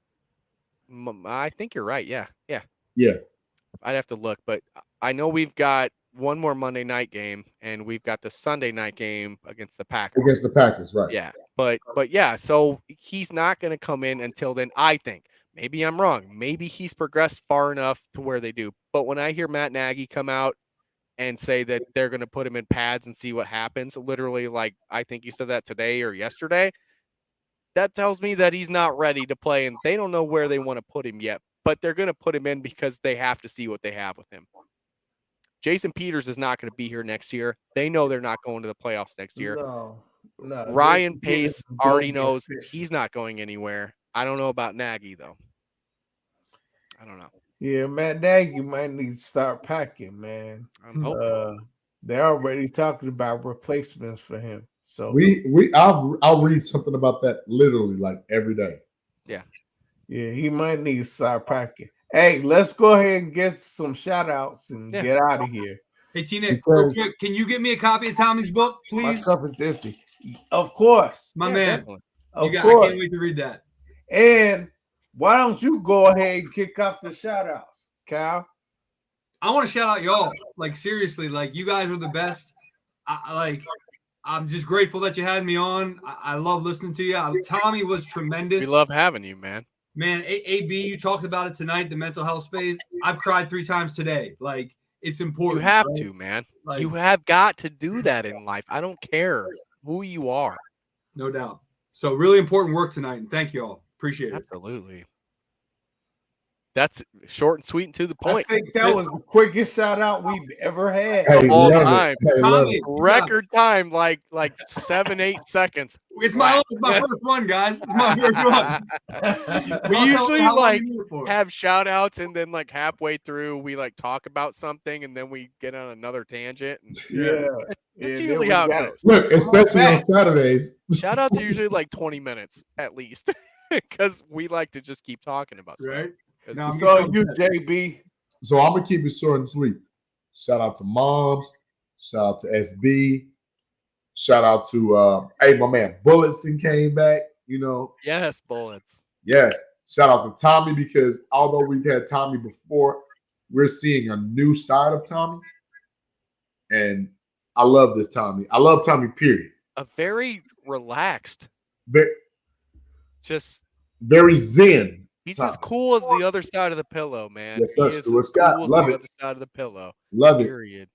And shout out to my crew, AB, Cal, T-Nick. Shout out to Kirsten. Shout out to super producer.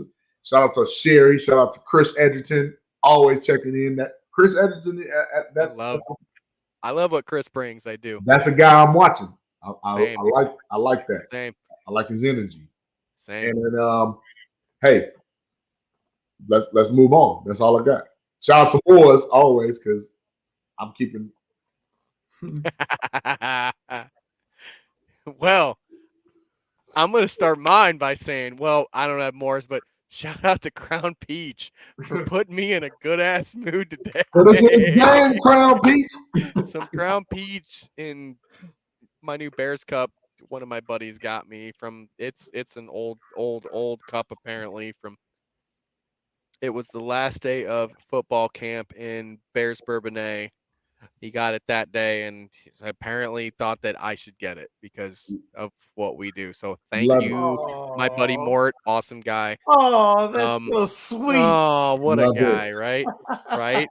So I gotta say, these fans, Vernon, my buddy Vernon, you came back. Thank God you did. Chris Edgerton, we loved you. Burrow probably like, fuck you, AB. He might be. CJ, our buddy CJ, who has the CJ Scott podcast on Mondays, 7 o'clock. You got to check it out, guys. And he was on fire tonight in the comments. He was killing it, as always. Mama, loved you. Sorry about the... we're gonna keep it moving. We're gonna keep it moving. Sorry about that, moms. And everybody else in the chat, it was amazing. I'm telling you. And CJ, you have to try Crown Peach. I could give you a list of stuff to put it with. It is amazing. I promise you that. Woo, buddy. I'm telling you. You can't put anything with it to make it taste bad. I'll just say that. You guys, as usual, my buddy Cal coming in here and killing it. Cal, welcome back, bro. With the high school sports. I love this segment. I'm intrigued. I really want to see that game on February 5th. We're going. Do everything I can Hey, do. we're going. We're going. I need to go to that game. I don't care if I sit in the back corner. That's a Friday? February 5th. Hang on. I got you. February 5th is a Saturday. That's fine. Oh, it is over. Look, that's even better. We're gonna plan a day on Already that, guys. done. We're It's planning a already whole done. day AB, on that. Are you coming that You Friday? damn A, I'm coming. Whatever we got to do, I will be there. I'll be there early. We can make a Saturday of it, guys. AB, stay with me. Stay with me downtown. You're with me. Hey, I'll stay with the we gotta call panhandler Harry. that Tommie Harris gave $100 to. Put as long that as I shit can up. go to that game, Put I will that sit up with outside. Chris said. Woo, That's buddy. just so. Man, I'm so pumped on that game. But I can't wait. again, awesome job, Cal. Shout out to my Kankakee K's. They're Yeah, 30 man. miles north of me, but they're the closest thing I have to a real football team around here. So thank you for bringing high school sports back around this area, guys. I'm super happy about that. I hope they keep going. Please do. I love you, Terrence. You and your smiley ass face you got going on tonight. You've been lighting my night up, man. JB, you're my brother from another mother. I appreciate you. Always, man. And that's it for me. I'm good. I'm happy. I'm zen. Oh, shout out to the Bulls for beating the Lakers. One more time, Mama. One That more beat time. the snot out of the Lakers. Just disrespect him. Alex Caruso was on a mission to beat his former team. Right. Have you heard that JJ Redick podcast yet? Oh, hell yeah. Ooh, Alex Caruso was throwing some shade their way. Hey, man. look, I didn't even know he talked like that. They did dirty to him. They didn't even give him a counter offer. No, they didn't. Damn. And I guess DeMar DeRozan thought he was a lock there, and then they just traded for Westbrook like that. Didn't say nothing to him. So the Lakers definitely did them both wrong. So I think DeMar that kind of helped. DeRozan thought he was locked with the Lakers? Yes. Yeah. Yes. Yeah. He actually came out and said that. He said that he thought he was a lock, and then they traded for Westbrook, and then they didn't have enough money. After LeBron was trying to coax him over there with them, then boom, all of a sudden changed. And what came out was Caruso spoke a little bit about their injuries too and what was going on. But Alex Caruso knew, based upon what LeBron James does and is, he chose not to resign. Yep. Chose not to resign. And now they are regretting it.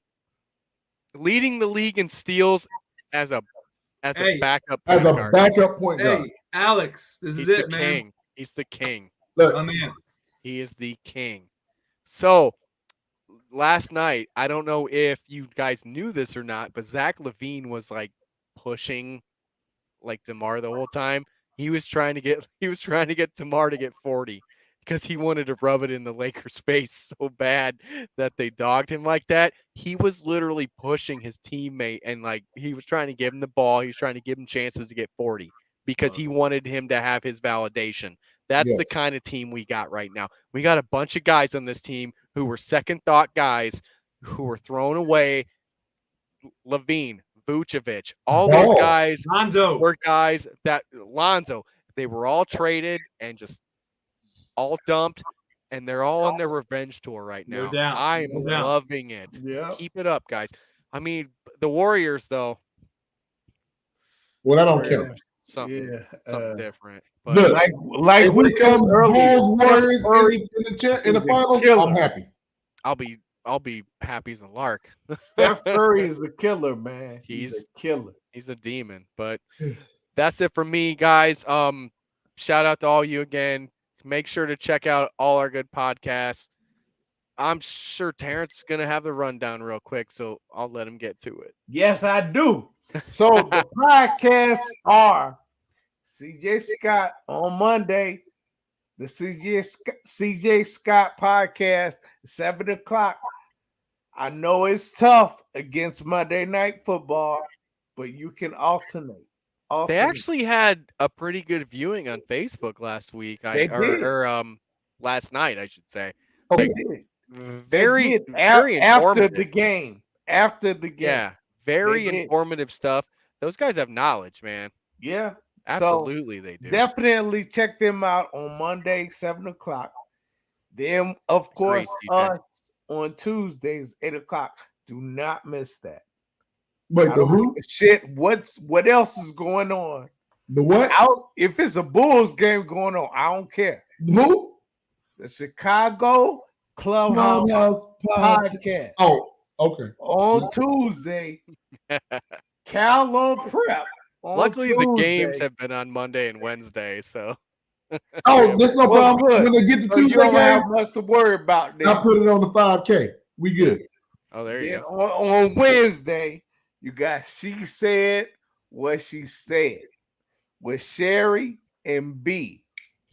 Watch that. They talk a lot about, they do touch on mental health, but they talk a lot about women in sports and beyond. Watch that. It's good stuff. And then on Thursday, AB and JB. He brought it up finally. With Bear, that's my brother right there. What is it called? Oh, he's gonna just forget it and not remember anything. Bears fans with a brain. No, I remember. Bears fans with a brain.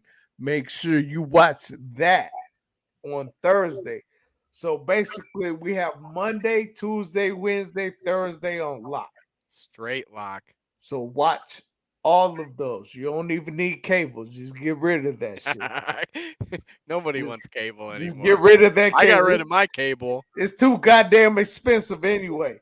I actually have more games and more pay-per-view stuff without cable. Right. And I'm paying way less. AB, can we talk? I pay $72 a year and I get every single game from every single network, every single sports. So again, all the pay-per-view for free. Well, not free, but I pay $72 a year, and yes, we can, sir. Absolutely. Because Terrence Crawford and Sean Porter fight, I'm a boxing enthusiast. Oh, so remember I talked to you. I watched. Yeah, I need to see that. The other week, I got to watch Canelo. I told you about that. Canelo and Caleb Plank. I split them and watched Canelo, and I watched the UFC fights at the same time, and I picked which one I could put volume on. Hey, I can put up 4 things at once. So I watch 4 football games at once. We're gonna talk. CJ has a great point. He said we got a weekly lineup every day. It's going to always be something with the network. Absolutely, CJ. We're not finished. Whatever happened to DJ Firejock? Nothing. That's on Sundays. That's on Sunday. Because that's worth listening to, guys. It is. It is. He's but good. I haven't been saying much about it lately because he hasn't been doing much lately. He got a new job. I'm going to call him, and I'm going to figure out how we get him on Sundays on here. We're going to figure that out. We're going to figure that out. Absolutely. But we are not finished. We have Monday, Tuesday, Wednesday, Thursday. We're missing Friday and Saturday. Actually, we're on Saturday sometimes. Do tell. But we're gonna figure out. We're gonna figure out how we permanently have something on Saturday. So we'll have something every day. So yeah, you can definitely get rid of that DirecTV, that Comcast. Get rid of that bullshit, man. They raping people anyway. Really. So anyway, let me get to my shout outs. First shout out, I want to shout out my guys, the All-Star team, Cal, JB, and AB. There would be no show without them because nobody wants to sit here and listen to me talk for 2-3 hours. So I appreciate these guys. I really do. Everyone in the chat, CJ, Chris, Vernon, Mama, Sherry, everybody that was in the chat. If I forgot your name, just forgive me, please. I've been drinking Moore's, which is another shout out. Moore's beer, raise your standards. But I've been drinking that, and I've been drinking some other stuff too. So please forgive me. But everybody in the chat, whether you said something or not. If you didn't say anything, you are officially a lurker. But we appreciate you too. We appreciate the lurkers too, because you all are chiming in. We appreciate it. Well, LECPOD Network, LEC, League of Extraordinary Chicagoans. We have partnered up with them. They have a lot of great podcasting on their network that you should go check out. But we have partnered up with them to make our podcast stronger as well. Yeah. So it's not just CCP, it's also LEC. More than that, Sports Zone. Sports Zone 2. Sports Zone Chicago. Check them out as well. They have a lot of great podcasts on there. We are also partnering with them. One more. Check them out. One more. Who 1252. Thank you. I'll say this one. Shout out to 1252, my other network that I'm a part of. I know Terrence. I'll talk about 1252. We love them though over there. Does Cal have a Ravens? Yes, he does. Old school Ravens. Oh, Cal, what are you doing? He got an old school Ravens helmet. I'm just telling y'all.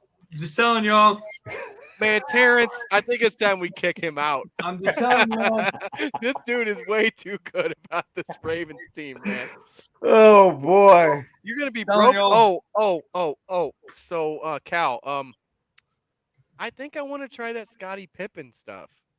So when the Bears have the +7, okay. I've never had it, so I want to have something different. We'll talk. I can buy Crown Peach any day of the week. You got it. Follow your choice. Okay. Follow your choice. Well, to finish my shout outs before I was rudely interrupted. My bad. That's my bad. I did. Any blood family that I have in the chat, I did not see your name, but I appreciate y'all if you're watching. I usually don't have any family in the chat, but if I do, thank you. And I hope you continue to watch. Shout out SP. And I think that and Moore's beer. Raise your standards. We had Moore's today. Absolutely. It was great. I'm feeling it right now. I'm feeling. I had the porter. The porter is 8.3% ABV. Good shit. I had the session. What is the session? The session is 5.0. Yeah. Well, I'm the smarter of us too. Because I'm still functional. Which is probably true. Tilly's. Definitely shout out to Tilly's. He's still wearing the helmet. He's not even moving. Cal's just sitting there with the helmet. I have not heard. He doesn't even care. I have not heard anything from Tilly's lately. But shout out to them anyway because where you at, Tilly's? Where you at? We might need to make a trip to Tilly's, T. Yeah, Get we back might at need it, Tilly's. The last time we did real good. But Gavin is my guy, so we gotta shout him out. Gavin and Sir. And Sir, can't forget Sir. That's my dude. That is my dude. Hey, Terrence. Shout out to Tommy. Yeah. Shout out to Tommie Harris. That's my guy. That is my dude. Great guy. All day, every day. I cannot wait until he comes to Chicago. And we all gonna hang out. Ready for that. Maybe we gonna have some steaks. I don't know. But we damn sure gonna have some steaks. Chicago cut style. How about that? Yeah, that's the one. That's Chicago cut is. I've always wanted to go there. Oh yeah. So speaking of that, I have to talk to both of you after the show about a certain guest that loves Chicago cut that is going to be on. We have to set a date. So okay, great. I think you know. 200. Let me finish what I was saying. God damn it. Let him have it, man. So Tommy is one of the like I said before, Tommie is one of the nicest, most generous, kindest, humblest dudes on earth. And we are just so lucky that he was on the podcast. Absolutely. And, 100%. he has an open invitation. He can come back anytime he wants Any to. day. Anytime he wants to. He's just a wealth of knowledge. Definitely go get that book. Order it on Amazon. Go to Barnes and Noble, whatever. Endure. Can we show it again? Yeah, if my mouse was working correctly. My mouse is screwy. Here we go. There we go. Go get that book. I'm about to order mine tonight. But definitely, man, read that book. Tommie's been through a lot. So he's a wise dude. He's been through a lot. He's done a lot. He got country music for God's sakes. You know what though? It's country, but it's got some soul in it too. But like, I'm saying, you know what? It does. It does. Like it does. If you listen to Grand Canyon, like I really wanted Grand Canyon because Grand Canyon's a really good song. But what I'm saying, my point is, when you have a touch of country music, usually you done gone through something. Because if you listen to those lyrics from country music, that means you done been through some shit. So I'm saying Tommie Harris has been through some things. He's been through a lot of things. So you definitely can get a nugget from that music. Absolutely. But definitely from that book as well. So go get that book. Absolutely. That is it for my shout outs.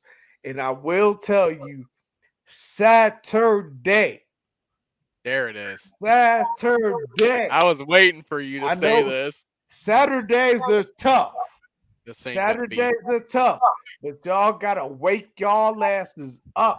It's gonna be the easiest. Wake y'all asses up. Because we are going to have, I know we've had Wilbur Marshall, we've had Mike Singletary, we've had You had Mike Singletary? No, I'm not talking about on the podcast. I'm talking. I